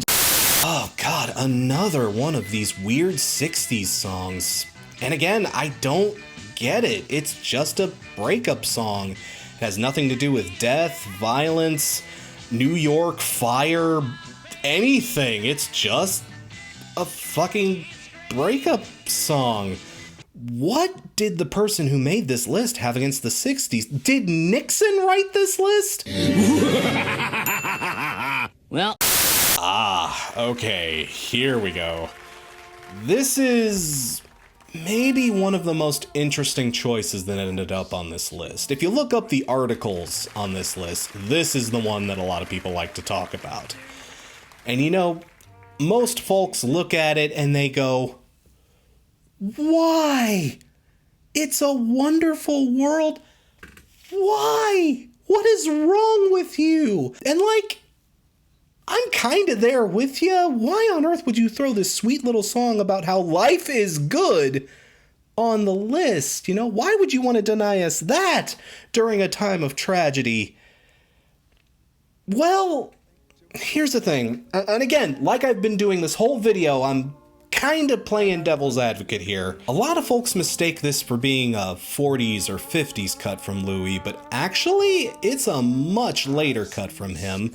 This one actually comes from the late 60s. Again, 60s music. What did these guys have against the 60s? This was actually one of Louis's last big hits, and he wrote it as a means to help cheer up the soldiers who were coming back from Vietnam. Did it work? Not particularly, is the thing.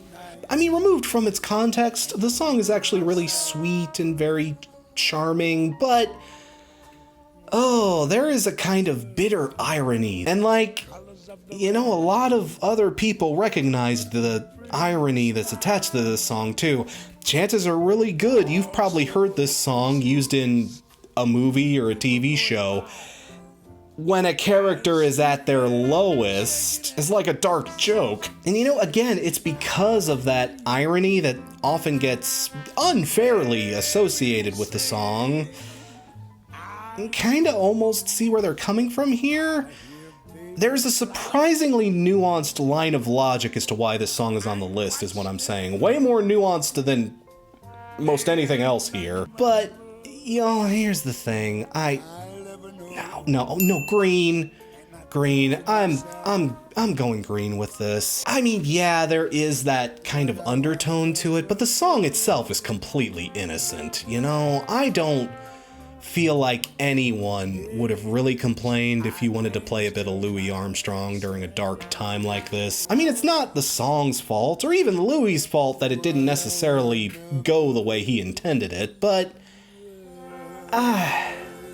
I don't think we have to pull this one, is all I'm saying. Like, we really, really don't. Oh man, for real, Tuesday's Gone is here? Oh man, this is like the one Lynyrd Skynyrd song I'll actually stand up for. And you know, there's like no reason for it to be here, y'all, like almost none. Again, it's a breakup song about having to sacrifice your relationship for your career. Again, it does say like a lot of goodbyes and I'm not gonna see yous and stuff, but like, no, again, even a tertiary listen to the song, you realize it's not about anything that necessarily tragic. You would have to stretch big time to make a connection between this and the tragedy. Honestly, my best guess as to why this was here, I think it's only on this list because 9/11 happened to take place on a Tuesday. That's it.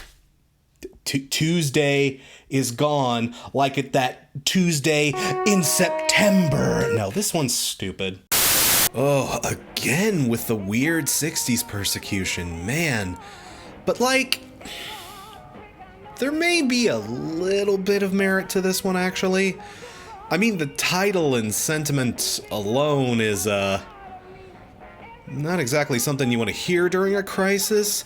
This song, believe it or not, also has some surprisingly dark undertones to it. I mean, it's meant to be written like a song about just a bad relationship, but it was also actually partially inspired by the race protests happening in America during the 60s. Martha Reeves says one of the inspirations was seeing tanks rolling through residential neighborhoods. So, okay, there's maybe a small part of me that gets it, but like, come on y'all, this is just another innocent little doo-wop trap. I'll go blue just because there's like an ounce of historical back history to this one, but even that feels way too permissive. Like, guys.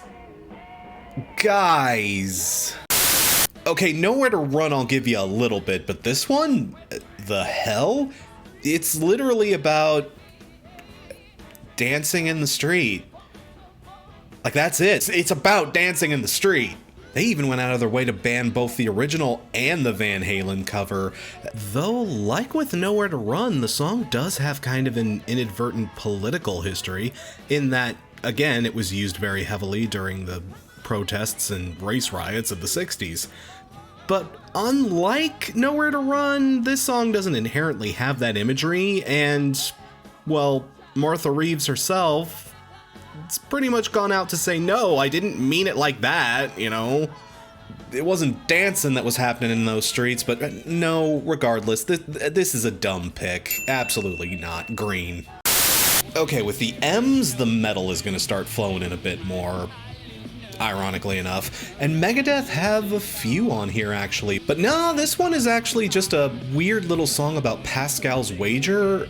You know, the old argument a lot of evangelicals like to use, you know, if I live my life according to God, but he's not real, I lose nothing. But if you live against God, you lose everything. So you do a Jesus. I mean, to be fair, I actually do kind of like this song because, you know, it points out how a lot of people use that religious high ground as justification to commit terrible atrocities on people and spin it so that the terrible things they do, oh, it was God's will that I did this to you.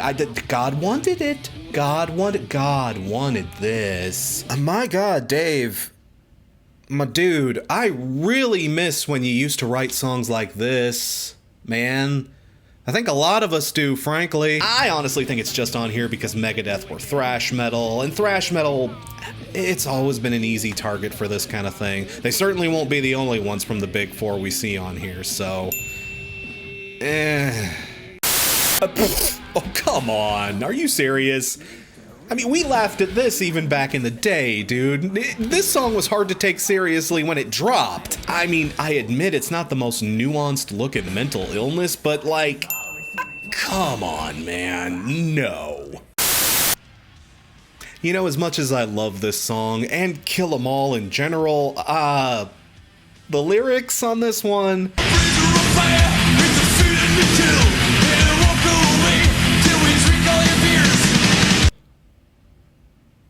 Okay, I kinda get it. I mean, it's literally about bloodlust and killing people just for fun, and, you know, it's supposed to be like a metaphor for touring, you know, and it's all just pageantry. It isn't like actually celebrating that, but, you know, anyone who was playing this song right after 9/11, read the room, my guy.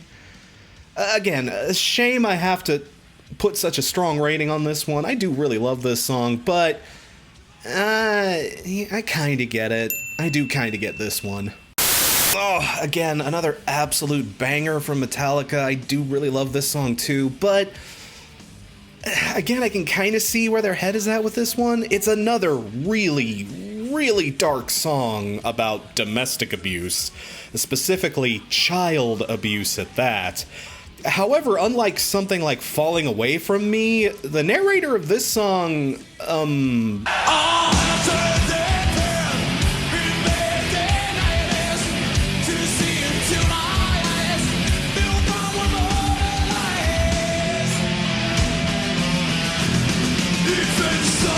no, it's not left up to your imagination. He gets his vengeance in blood. It's not just about like, oh, the pain that going through that is about. No, it's about actually killing the people who do that to you. Pretty explicitly. I maybe get why you wouldn't want to put that in people's minds at the time. Maybe let's not throw murder around so flippantly. I don't know, y'all. For all the memes and goofy shit that Metallica has done over recent history, people forget that back in the day, this band did used to go really hard. So, okay, again, I just kind of have to be a little on this one, you know? Okay, this song, on the other hand, no, absolutely not. No, not even a little. Come on. I mean, again, another song I absolutely love. Like I've said in past videos, this song is literally the first memory I have of life. Period. I bumped the mic. I should maybe do that one again. And not to say that there isn't like a dark edge to it, but when you actually sit down and read the lyrics, I mean, y'all, it's literally nursery rhyme shit, you know? This is one of the tamest songs they'd ever write. that isn't like Nothing Else Matters or whatever. I guess a lot of it is in the theming and the tone. The music and presentation makes the ideas they're singing about seem much darker than they actually are. I mean, sit down and think about this one for a minute and like, yeah, it's literally about the Booger Man. I guess you could say Al-Qaeda was a type of boogeyman, but come on. Okay, enough Black Album baby stuff. Back to the trauma. Okay, yeah, this one I really get this one. Y'all, this is a song about being suicidal. And not like suicidal in a way where you struggle but you learn, or you get over it, or you at least learn to reflect upon yourself and maybe grow from the trauma. No, he pretty much just kills himself. That's it. Now, I told y'all Metallica used to go really hard, and given the despair that a lot of folks, especially guys like emergency service workers and the like, were probably feeling at the time, yeah, how about we not? Again, it's early Metallica, so it's pageantry. It's darkness for the sake of darkness. It's meant to be edgy for edgy's sake. In 80s metal, that was just what you did. Metallica wasn't out here actually advocating for suicide. It's just like, you know, some people do lose that fight, and it's sad. And the song does recognize that. I'm trying to give the song all the credit I can here, but again, it's more than a little much under this circumstance. You know what I mean? Please don't play this song while we're trying to dig bodies out of the rubble. You know what I mean? Oh, thank God, more 60s cheese. Whew. Okay, this'll lighten the mood. Yeah, this is a song about a girl being hot. Absolutely nothing else at all. The only thing I can think of is, oh, it has devil in the title. You put it on the band because it's Devil Man. Again, if this song has you thinking about 9/11, the problem is you. Oh, geez, another new metal act on here. Let me guess, just being too much of a bummer and it's not really anything serious. You know, 90% of the time I'd say yeah, but here's the thing. This isn't like happy Mudvayne or like not falling Mudvayne. This is LD50 Mudvayne, and people forget early Mudvayne was something else entirely. Again, like, new metal memes have definitely softened the initial blow Mudvayne had, but back in the day when they were brand spanking new, yeah, this was legit kind of frightening. This was Mudvayne at their most psychotic, and this song in particular.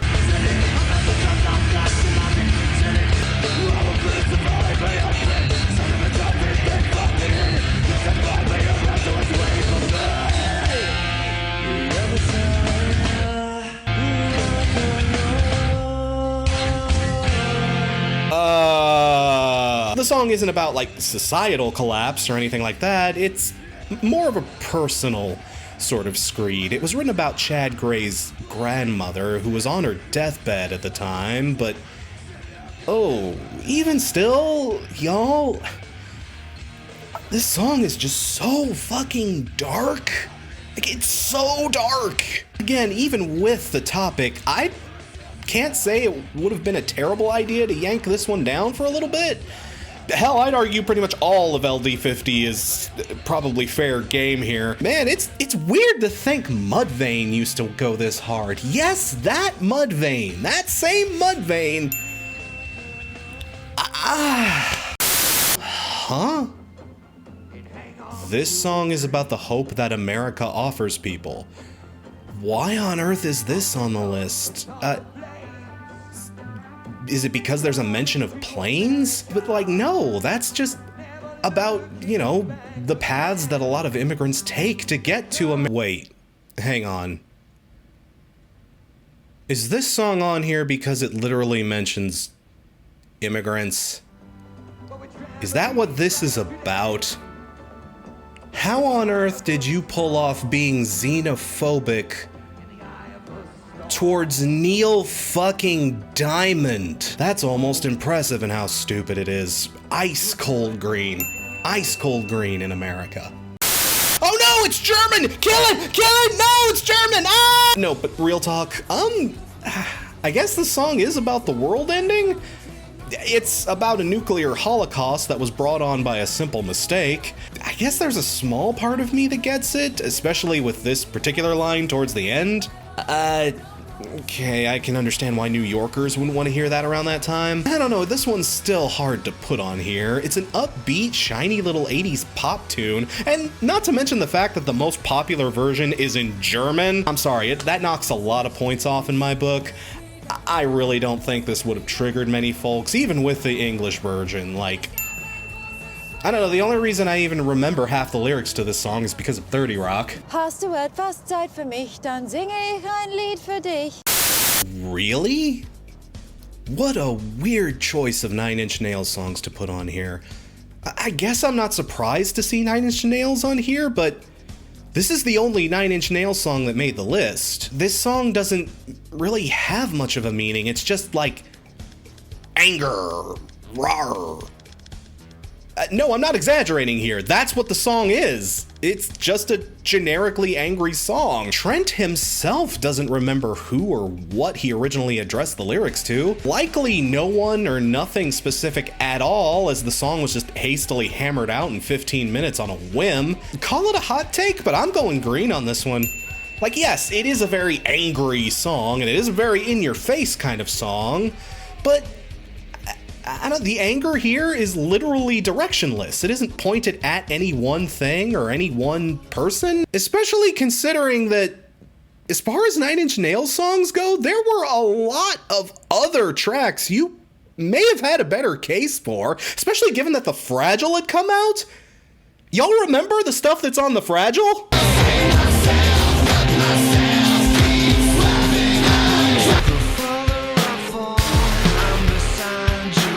I guess The Fragile didn't need any more bad press at the time.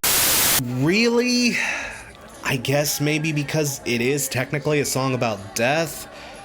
Though technically it's really about Norman Greenbaum just wanting to cash in on the religious market. Yeah, y'all, there's very little to even talk about with this. There are mentions of death and what happens after you die, but like, no. Hell, this is just another kind of peaceful, almost hippy-dippy kind of song. I'm sure this song will make an excellent one-hit wonderland once Todd in the Shadows gets to it, but for now, I can say it certainly doesn't belong here. Like, really? Oh, come on, Oingo Boingo? Was anyone really freaking out to Oingo Goddamn Boingo?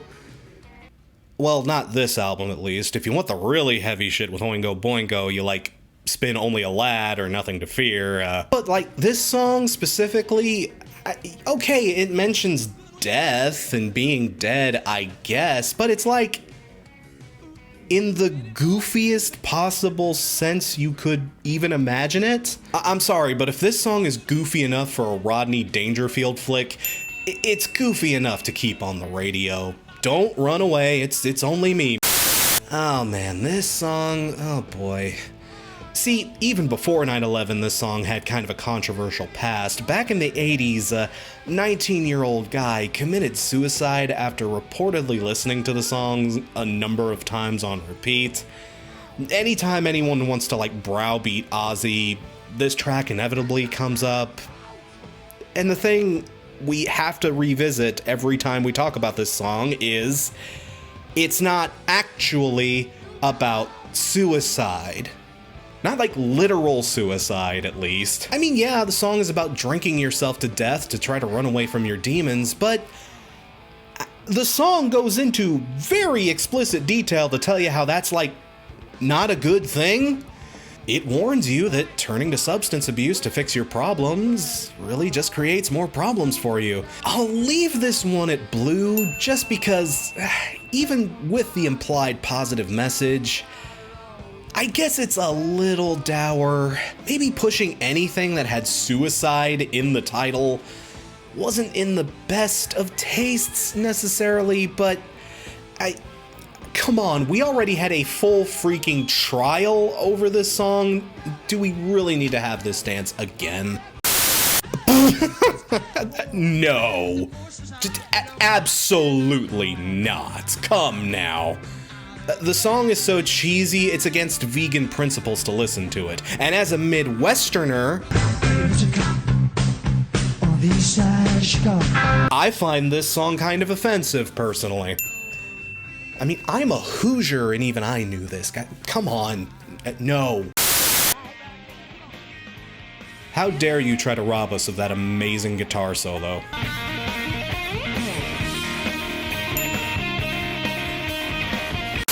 Again, another ice-cold take here. Maybe there's an inch more justification because it mentions battlefields? Come on, it's a song about how love is difficult and heartbreak is easy. Especially when you're addicted to cheetah print skirts. Oh my god, 9 Inch Nails got 1 song on this list, but Pat Benatar got 2. Pat Benatar, of all people, is more dangerous in the eyes of clear. Holy shit. Again, another weird instance where the original song is here, but none of the covers are. There's a fair share of covers for this one too, but even despite that, I really don't think this one deserves to be here. Again, okay, it mentions death, sure. I mean, it outright says in the song the protagonist has no choice but to, like, go out and kill people. But A, it's a Bond theme, that's like 90% of the point. And B, well, it's Paul McCartney? And he's telling you about how our protagonist kills people in the lamest, dorkiest, most Paul McCartney sort of way. Well, I guess it's time for me to start killing folks, innit? You gotta do it well when you shoot people in the face. This is another weird case where every source I looked up, the song was actually misattributed.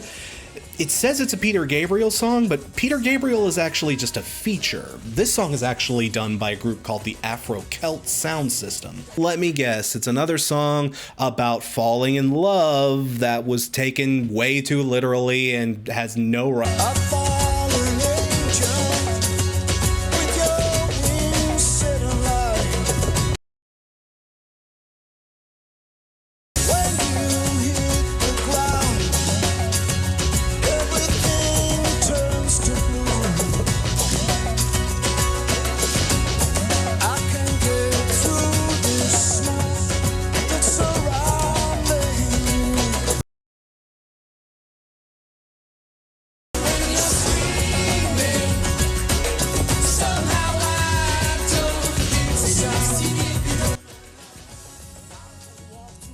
Oh lordy, this is the most unfortunate of coincidences. The lyrics are so on the nose. Hell, even the release timing is just terrible for this one. Best I can find, it looks like this song came out in June of 2001, 3 months prior. Again, perfectly innocent intentions here. No way in hell could they or anyone have predicted what was going to happen. But like, y'all, I don't know if I've ever seen a more perfect crime of poor coincidence, you know? A satirist or an edgy comedian couldn't have written this better if they tried. This appears to be a very, very unhappy comedy of errors. God is laughing at us all, and he has a very sick sense of humor, but I mean... Oh, thank you, Jesus, more 60s cheese. Oh my god. Again, what is their heart on against the 60s, man? I just do not get this. This one, it's a song about heartbreak. It's not about, like, actual pieces. It's a metaphor. God, how many of these innocent 60s tracks are we gonna see on this list? Oh, come on! Whoever made this list has a murder boner over the 60s. I'm not even that much of a 60s fan, but even I'm weirded out by this. Like, really?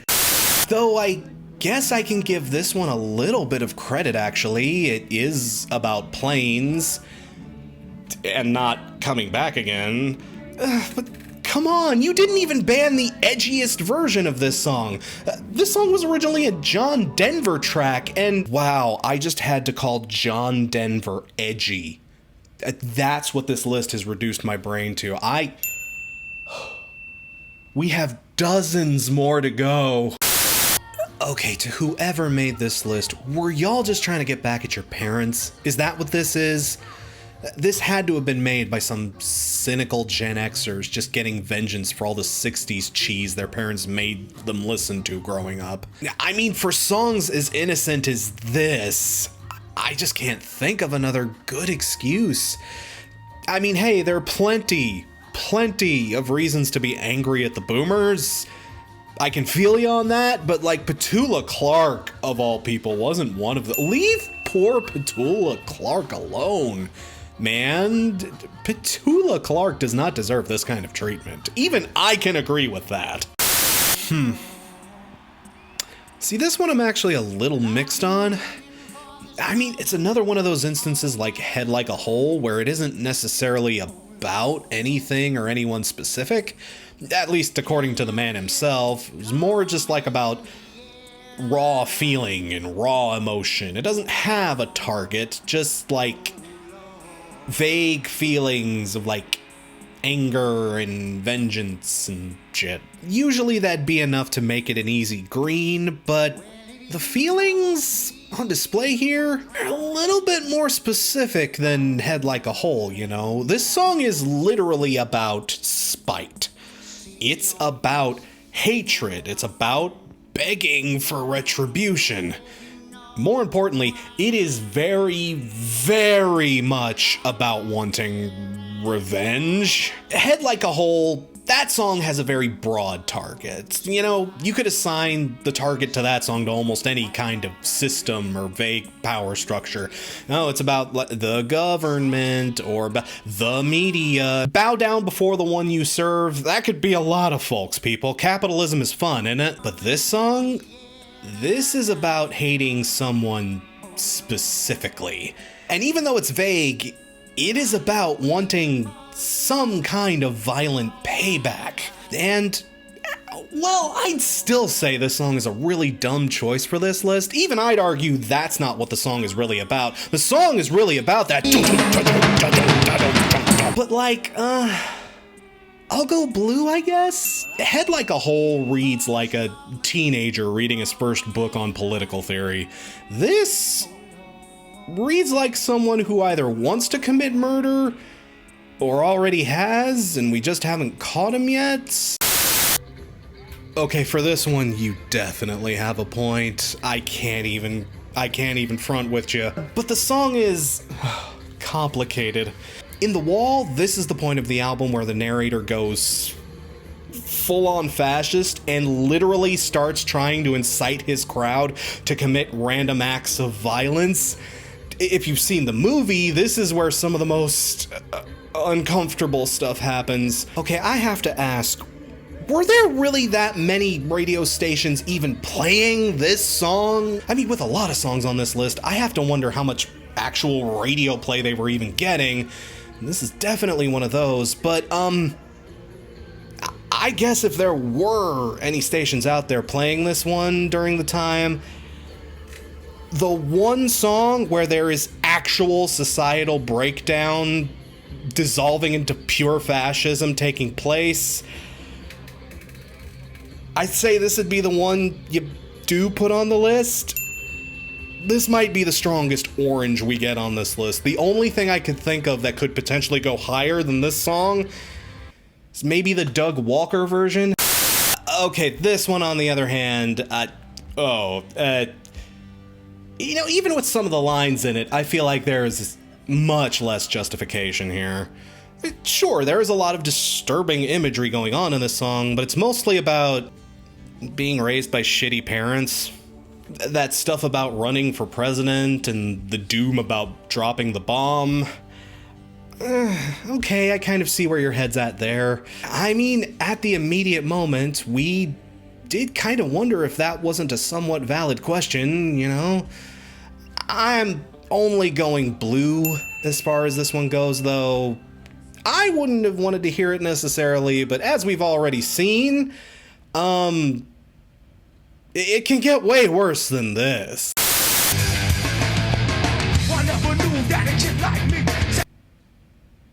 Christian rock. We're really out here banning Christian rock. That is how crazy the times were back then. I would go green on this one, honestly, but there's one thing that makes me push it a little bit farther into the blue zone. They say boom like a lot. Like a lot in this song. That's like all there is to the song is boom. So, we were kind of boomed out around that time, so yeah, maybe don't, even from a Christian band, we didn't want to hear boom. Okay, I totally see where your head is at with this one. I totally understand where you're coming from. One big problem about this song, though. The city she's singing about is clearly in Ohio. I'm back to Ohio. She says it quite explicitly, people. This is a song about Ohio. Ohio is in the chorus, for God's sakes. If the 9/11 tragedy had happened in Cleveland, maybe I'd give it a pass, but thankfully Cincinnati was spared by the terrorists, so, yeah, I'm going green on this one. Like, I mean, the title I get, but like nothing else in the song makes this justifiable. Not at all. You know, this is gonna sound really ridiculous. I would say this one would be entirely unjustified, but, the thing about this song is, tragically, another one did indeed bite the dust. Again, just the irony is just a little tragic, that's all. I'm not going higher than blue because everyone knows the song ain't about that, but, this one, on the other hand, I mean, it's got some of that, like, explosive imagery, I guess? But, like, it's not about, like, literal explosions, it's about being a rich whore and loving it. And I don't think they were responsible for the attacks here. Yeah, that's one conspiracy theory about 9/11 I haven't heard, so, like, yeah, no justification here, guys. Oh my god, okay. We're up to my favorite entry, y'all. Just buckle your seatbelts for this one. Like, there are choices on this list, and then there are choices. And this is definitely a choice. Remember when I said there were 160-ish songs on the list? That is because one of the entries, no joke, is just the line, every single Rage Against the Machine song. It literally says that on the list, explicitly. All Rage Against the Machine songs. Every single one. Maria, Calm Like a Bomb, Guerrilla Radio, Renegades, all of them. Get out of here! And the funny thing too is, Rage Against the Machine had effectively released all of their studio albums by the year 2000, and they stopped putting out new music by then. So in effect, every single Rage Against the Machine song was blacklisted. Every single one of them. This one I'm not even gonna do. I'm sorry, I can't do it. I don't have the time to do every single Rage Against the Machine song. I just want to call out the sheer ludicrousness of this one. Just every single one of them. Oh, come on. You're gonna make me talk about One Hot Minute again? How many times do I have to talk about this damn album? But the song is called Aeroplane. That's it. Aeroplane is a metaphor for music. It's not even about literal airplanes. It's more about relapsing into drug use than it is about actual airplanes. Airplane isn't even spelled right, it's aeroplane. It's the old, antiquated Mr. Burns way of saying it. The Kaiser's men have attacked us with their aeroplanes and gyrocopters. Smithers, set up a counterattack with our mega zeppelins. We'll show them. You're not even in the right city. 0 out of 10, see me after class. Okay, this one's really hard to talk about actually, because like this song, it could be about many things, and it could be about absolutely nothing. Like a lot of REM songs are. I mean, this is more just like a stream of conscious mindfuck, and it's purposefully designed to be that way. It's meant to put your mind in a blender. Though I will say there are a few lines in this song. 6 o'clock, TV hour, Donkey Kong, foreign tower, slice of bread, beat turn, listen to yourself, turn. Team by team, corners, double jump, tether, crop, look at that, low plan, fly, then. They probably hit different in a post 9/11 world. Also, it's called The End of the World as We Know It, and I mean, 9/11 kind of felt that way at the time. Honestly, in a way, 9/11 literally was the end of the world as we knew it. The world did change after 9/11 in a lot of very big and very bad ways. You could definitely argue. Yellow? Again with the weird 60s vengeance. Ugh.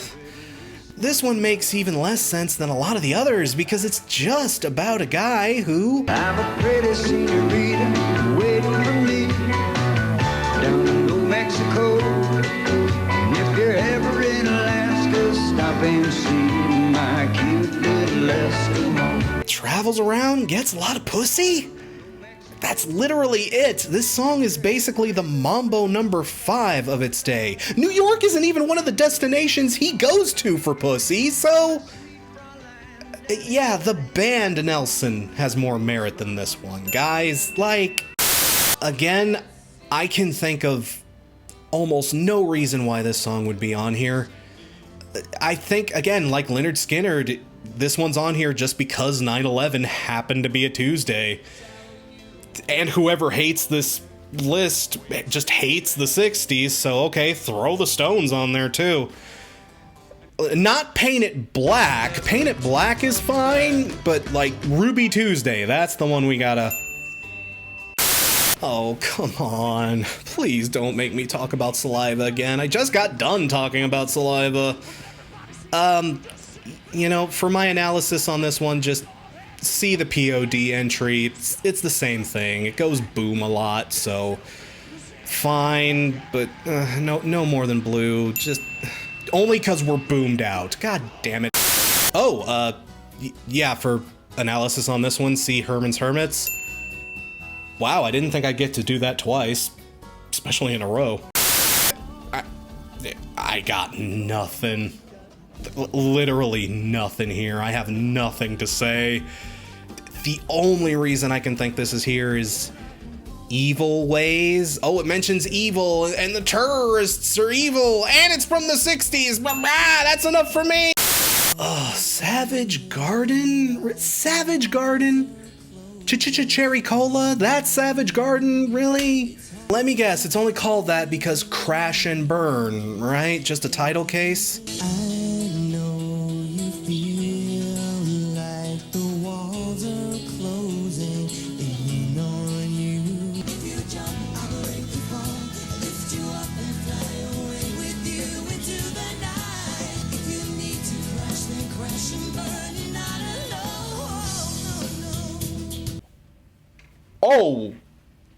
Oh dear, that chorus. Yeah, again, another case where it's completely innocent, and I feel like the fact that this was also kind of a recent release, you know, put it a little too close for comfort. Even taking all that in mind, I feel like this is a song I would really not want to hear from them at that time. Just, again, the mantra I've been saying throughout this whole video, read the room. Yeah, no. I guess there's a few lines you could maybe take a certain way. And like there is kind of the darker implication that, oh, Johnny's an angel because he's dead. Ooh, spookies, deeper meanings, 1960s version of creepypasta. Ah. I'm sorry, hard no. This is so innocent and wholesome. It's Sickening. Again, if you're thinking about 9/11 while listening to this song, I worry about you. Technically, this is a 1970 track, but it's so close. I'm just gonna consider this more unnecessary 60s hate. I mean, again, this feels like a negative Green song. It's literally a song about being there for your friends and community during dark times. I don't know why they also chose to include songs with bridge in the title. There've been more than a few of those now that I think about it. Maybe because Brooklyn Bridge? Those weren't really a big part of the attack. I don't know, maybe the writer of this list was still bitter over the breakup or something. Dude, by that point it had been well over 30 years. Let it go. Hey, more senseless 60s hate, but well, okay, any song called End of the World is gonna be a candidate, I get it. This one in particular, though, whoo boy, it's dark even for the early 60s. It's about how nothing in the world matters now that a loved one is gone. You know, even in the context of just a breakup, it's fairly heavy. In the context of, say, a death or, like, a national tragedy, you know, it's hard to put any of these 60s schmaltz fests up very high on the list, but like, you know, this is the closest thing to a bad taste cut we have on this particular side of the catalog. I mean, for this one, I'll go yellow, I guess. I definitely wouldn't want to hear "Why Does My Heart Keep Beating" during a time where I'm anxious and fearful for the entire state of the world. I mean, fuck, let's be real, this song kind of hits today too, doesn't it? When am I gonna get to stop making that joke?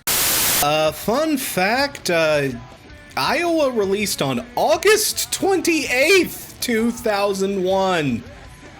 2 weeks before 9/11. Oh, it's gonna be hard to argue for a lot of Slipknot songs during this time, especially since this song in the very first verse.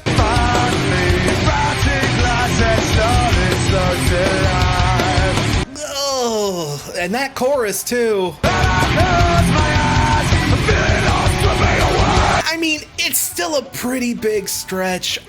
100% understand, but I kind of get why people weren't eager to hear this one around this time. Save it for the pit, man. Give us a few weeks and then we'll absolutely lose our minds to it in the pit. Oh, again, especially early Slipknot, it's just kind of, you know, Slipknot were a band that they used to go pretty hard too, you know? In this song in particular, it's really grim. It's about killing yourself and watching yourself bleed out on the bathroom floor. I mean, yes, it's just edgy for edgy's sake, late 90s pitch shit. You don't care about the context, you care about the fucking wall of death. But like, you know, I don't want to hear about bleeding and dying out when it feels like America is doing much the same. I kind of get this one too. I hate to put it up there. I don't know, I love both these records, but like, okay, I get it. This one, on the other hand, hot take, but to me this one is a green. But Crash, it's so edgy, it's so 90s. The Tood, Crash, the Tood. I mean, sure, but it's not like a very threatening song. It's just yet another song about how the music industry sucks and bleeds artists dry and then disposes of them with absolutely no punishment or anything to help the artists who get thrown in the garbage like that. Peppered in with some of Billy's typical self-righteous whining.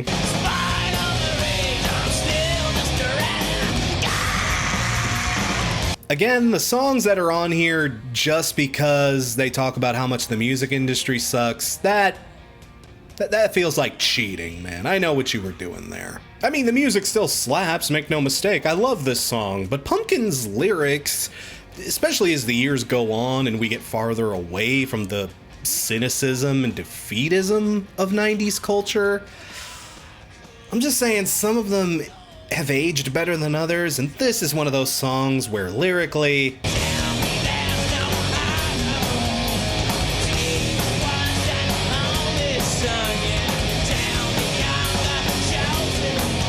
oh, just get over yourself, man. Even in 2001, I couldn't help but feel like, dude, cry me a river, you know? Billy, you went on to purchase the NWA. Anyone who owns his own wrestling league can't be doing too bad. Well, okay, I take that back. Oh, okay, another grunge classic. And this one, I kind of get this one.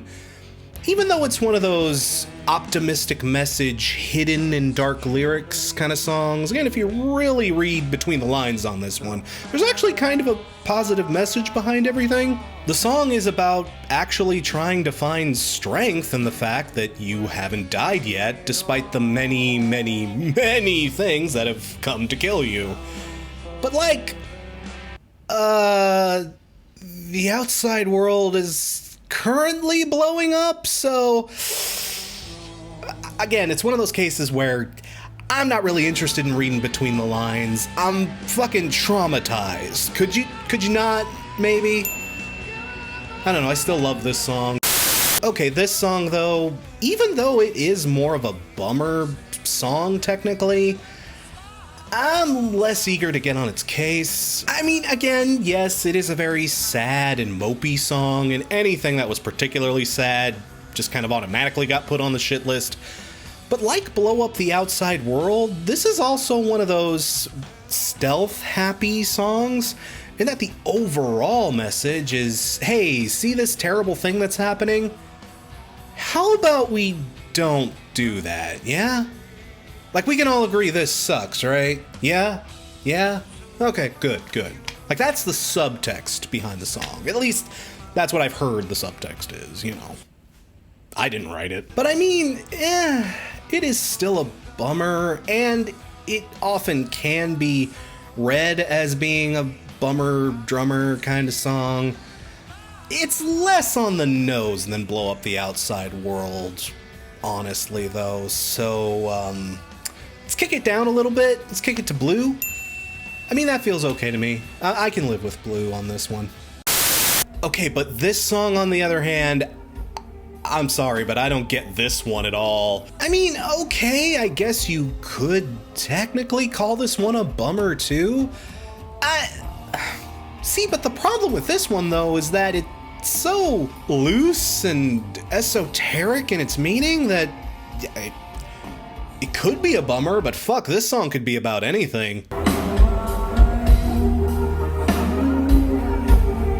Who are you calling through the cream? How does calling someone through cream work? Do I even want to know how calling someone through cream works? This is gonna ruin my Google history if I search for it, isn't it?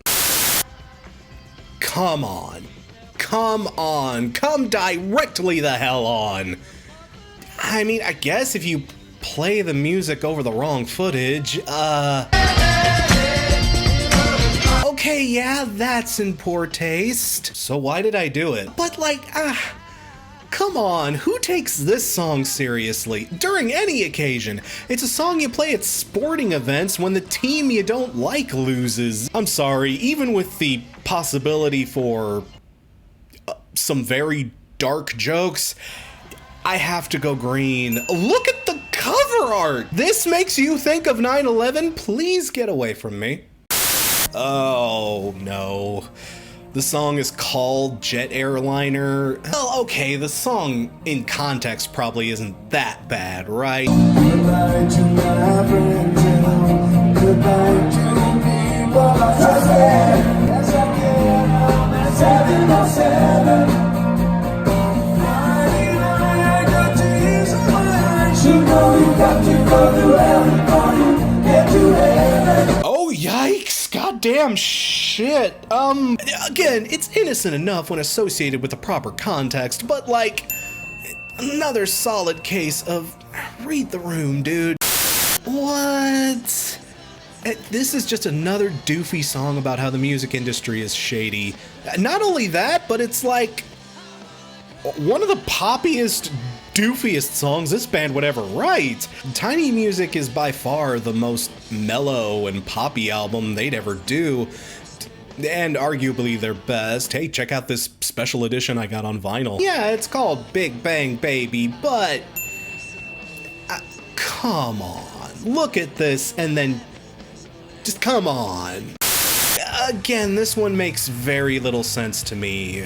Okay, the title isn't great, and the way they just drill that line into your head from the very first note. Okay, sure, but the song itself, I mean, lyrically, this is just peak Weiland nonsense. Some folks like to criticize guys like Michael Stipe or even Gord Downey for having really bonkers batshit lyrics, but like, even their most obtuse songs usually had some kind of meaning you could coax out of them. Weiland at his worst, it's just gibbering, flabbergabber nonsense, and yeah, this is definitely one of those gibbering flabbergabber STP songs. Even with the title, I'm sorry, y'all. This is it's too goofy to stay anything but green. But this is a different kind of goofy, you know? Sugar Ray. Sugar goddamn Ray. I feel like I shouldn't have to say anything else here. It's literally Sugar Ray. Literally Sugar Ray.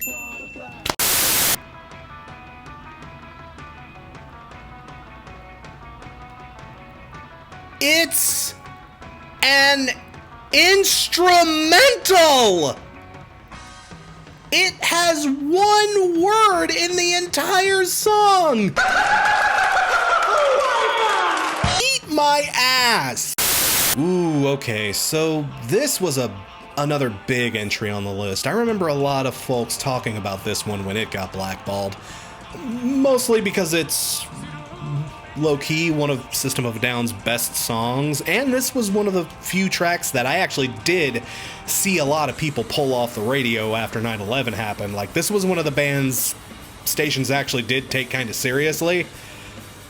Also not helped by the fact that the album came out. Oh, sweet peppery Jesus. And I guess in some ways I do kind of see it. It's another pretty dark song about substance abuse, physical abuse, the harsh judgments we pass on folks who don't have all their shit together, and how all of those unfortunate situations cobbled together can just push some people over the edge into terrible situations. But like, it's not really about this kind of violence.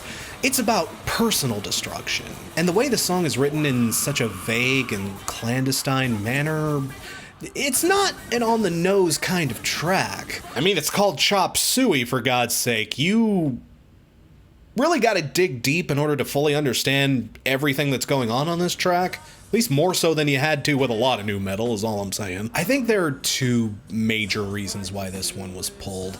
A, the Rage Against the Machine reason. These guys were very political, very left-wing. At least back in the day they are. What the fuck are you smoking, John? And B, well, the Cat Stevens reason.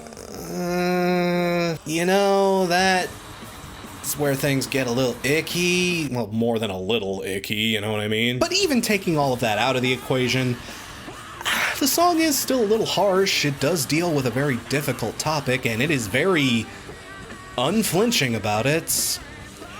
I'll go Blue just for that reason, though I feel like a lot of the other reasons this song was pulled were very unjustifiable. This is the only Talking Heads song on this list. I mean, really? This one? Psycho Killer is standing right there. This is the one you wanted to pull down?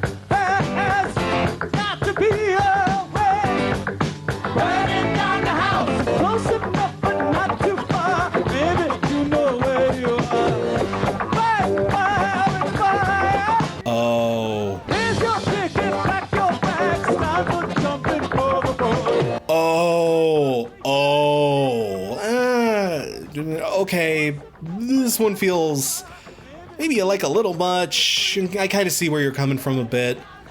Again, innocent enough in context, but during this time, I don't know, play Once in a Lifetime again. I don't think most people will complain.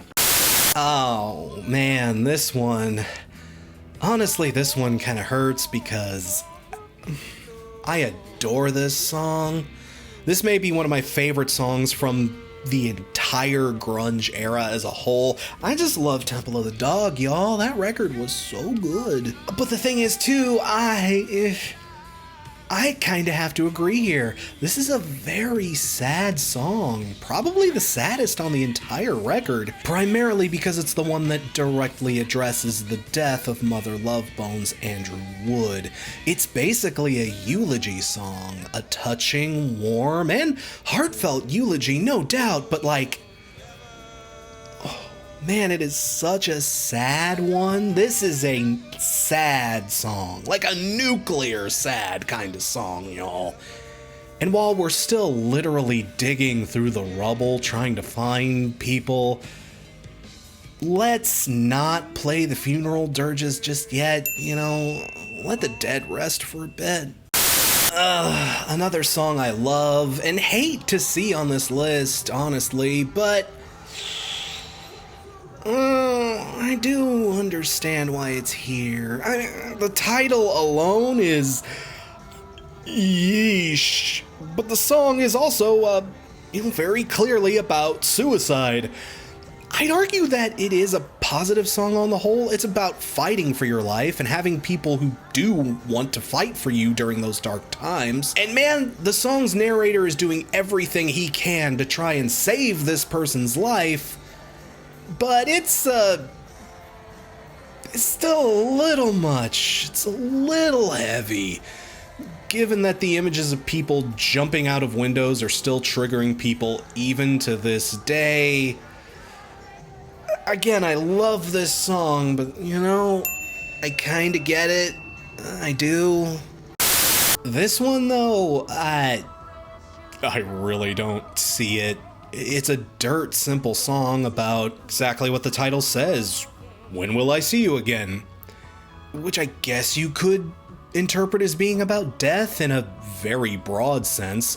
But the song pretty clearly puts it that this person isn't gone like dead. They're gone like he's back at home. Like it's a stretch to make this song about death, you know? This is more like, is there gonna be a second date, not did you survive the walk home? Maybe there's some deeper context I'm not getting here, but like, nah, green. I mean, look, I get it. The song is innocent enough in composition. It's not even about New York. It's another song about LA. Fucking read a map. And again, it's a very simple song. It's basically just a breakup tune. Nobody dies or even really gets physically hurt in this one. Oh, but y'all, just this chorus.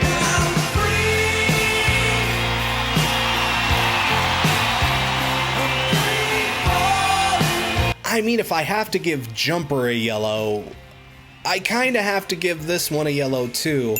Hell, there are actually a few lines here that, Gonna free fall out into nothing. Gonna leave this world for a while. do make the wounds sting a little bit. Again, it's another one of those songs I hate to give a high rating, but like, how about you don't talk to me about Free Fallin' right now, eh? Really? This song, no Anima, no 46 and 2, no Schism? This is the only Tool song you're gonna put on this list? This wasn't even a single. Again, I just have to ask, were there even any radio stations playing this song? This was a deep cut. But like, taking that out of mind, I guess, Undertow Tool is, really not a vibe during times like this. There's a part of me that kinda sees it. And you know, this song in particular, with how often it cries, "You are not innocent." You lie, cheat, and steal. Say hello to Eddie. You know, it's about paranoia and lack of trust in your fellow man. Okay, not qualities I'd want to foster in people during that time, for sure, but again, does this even need to be here? I'm going blue because, okay, there's a part of me that does understand it. It's another one of those songs that isn't exactly wonderful to hear at a time like this, but again, who was playing this? Tell me. Oh, come on. Come directly on. Disco Inferno? Really? A cornball-ass disco track? What on earth? By surprise, listen, 100 stories high, the funk was flaming, out of control. It was so entertaining when the boogie started to explode. Satisfaction came in a chain reaction. I couldn't get enough, so I had to stop.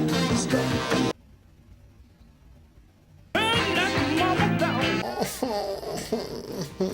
Holy shit. I've never really listened to this song outside of the chorus before this, and, wow! This song is just about destroying a building. Destroying a whole ass building with the power of disco. Again, it's a fucking ridiculous premise, I understand, but some of the lines in this goddamn song, that shit hits different in a post 9/11 world. And man, the way their singer is just wailing on this shit too. The funk was flaming, I couldn't get enough. Everybody going strong. Satisfaction. Wow, I get it. I totally understand this. It sounds corny as shit until you actually sit down and have to analyze the music. And, look, we know the terrorists didn't use disco, but their methods were about as destructive. Oh boy. So this one, I'm actually kind of torn about. On one hand, this is absolutely a song about terroristic violence. It's a pitch black tune about the violence going on in Ireland during the Troubles, a topic I do not have nearly enough time or expertise to get into. But, needless to say, wasn't pretty. Do your own research on your own time, but like, damn, y'all. I do kinda get it, but also, I can't help but feel like this might have been a good song to keep in mind during times like this. Yeah, it's about how awful the war crimes being committed were, but it was also about how the ceaseless eye for an eye attitude towards matters just kept things in a never-ending cycle of violence and retribution, and how, god damn it, the killing has to stop somewhere, doesn't it? And even after it ends, the effects of it just seem to drag on and on forever. Again, there's a part of me that does kind of understand, given how forceful and just dark this song is, but it's one of those songs I feel like it would have been a good idea to keep like the general lesson of it at heart. Or it could just be by that point you two had basically been sellouts for 20 years and the effect of a lot of their messages were just kind of deadened at this point. I don't know, it's complicated. Blue? Does blue feel right for this one? I don't know, I'm gonna go blue. Y'all can fight it out in the comments. Ooh, now here's another surprisingly touching one. I mean, if you know the context of the song and are just listening to the lyrics, you know that jump doesn't mean literally Jump. It's just another doofy Van Halen song about trying to hook up with some chick. Jump is more like Jump in the Sack, not, well, it's not as complicated as you think, is what I'm trying to say here. It's much less deep than that old SNL sketch would suggest. I got my back against the record machine. But, two things you gotta keep in mind here.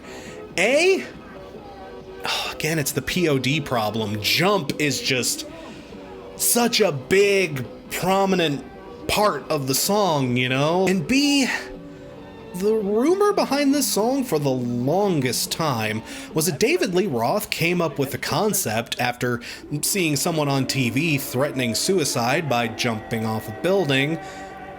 Dave apparently got tired of watching it, so he said, "Hey, might as well jump, dude! Come on, I'm bored! Wahoo! Now, that rumor was proven untrue a long-ass time ago, thankfully. I mean, David Lee Roth is famously an asshole, but thankfully he's not, like, that kind of asshole. You know, old rumors do die hard. And again, it's one of those things where context kind of goes out the window in times of grief, so look, I'm just saying, if you play Panama instead, no one's gonna mind. No one's gonna care, dude. Just play Panama or Hot for Teacher. Like, no one's gonna care. Whew, oh man, we are just not gonna stop hating on the 60s, are we? Though this one, I'm sorry, I don't see much of any justification here. The song might not sound familiar, but wait until you get to that chorus. Come on, people, now, smile on your brother. Yeah, there it is. Now you know this song, right? Yeah, you've heard this one. This is the hippy-dippy peace and love. Stick a flower in the barrel of your gun, man. Just like, find your mellow. Love is the answer and peace is the question. Just put this little stamp on your tongue. It'll all make sense, dude. I mean, maybe that's why it's on the list. Maybe Bart Simpson made this list. We need another Vietnam to thin out their ranks a little. More unnecessary 60s hate. I guess there's kind of an Eve of Destruction thing going on with this one. It's about the future and how mankind is gonna lose more and more of its humanity as we keep moving along, but, like, it's a much stupider song than Eve of Destruction. It can't seem to make up its mind whether we're doomed or if we're gonna be okay. It's got a lot of 60s doomerism in there, but it's buried under a lot of fluff. What in God's name are you talking about, dude? Blue? I guess? I'd never even heard this song before making the video. Again, were there a lot of stations really playing this back in the day? And there we have it, to the bitter end, the very last song on this list. Just another opportunity to shit all over the 60s. I don't know, maybe it's because I'm a millennial, zillennial, whatever you want to call it. I don't know, maybe I'm just too young to get it, but man, I don't get it. And look, I'm not saying the 60s didn't deserve some shit, sure, but man, many of the 60s songs that made this list just don't make sense. Like, She's Not There. Okay, the title, the chorus, maybe that can remind folks of loved ones who aren't there anymore after 9/11 or something, I don't know. But this song isn't about, like, losing someone. It's about a girl who lays you and leaves you.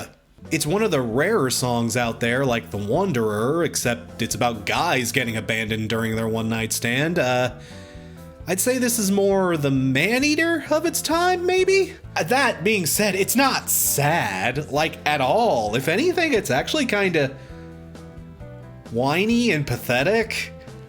Again, I think whoever wrote this entire list just had some weird issues he needed to take out on 60s pop, and a lot of artists who probably didn't deserve it got thrown under the bus. And, like,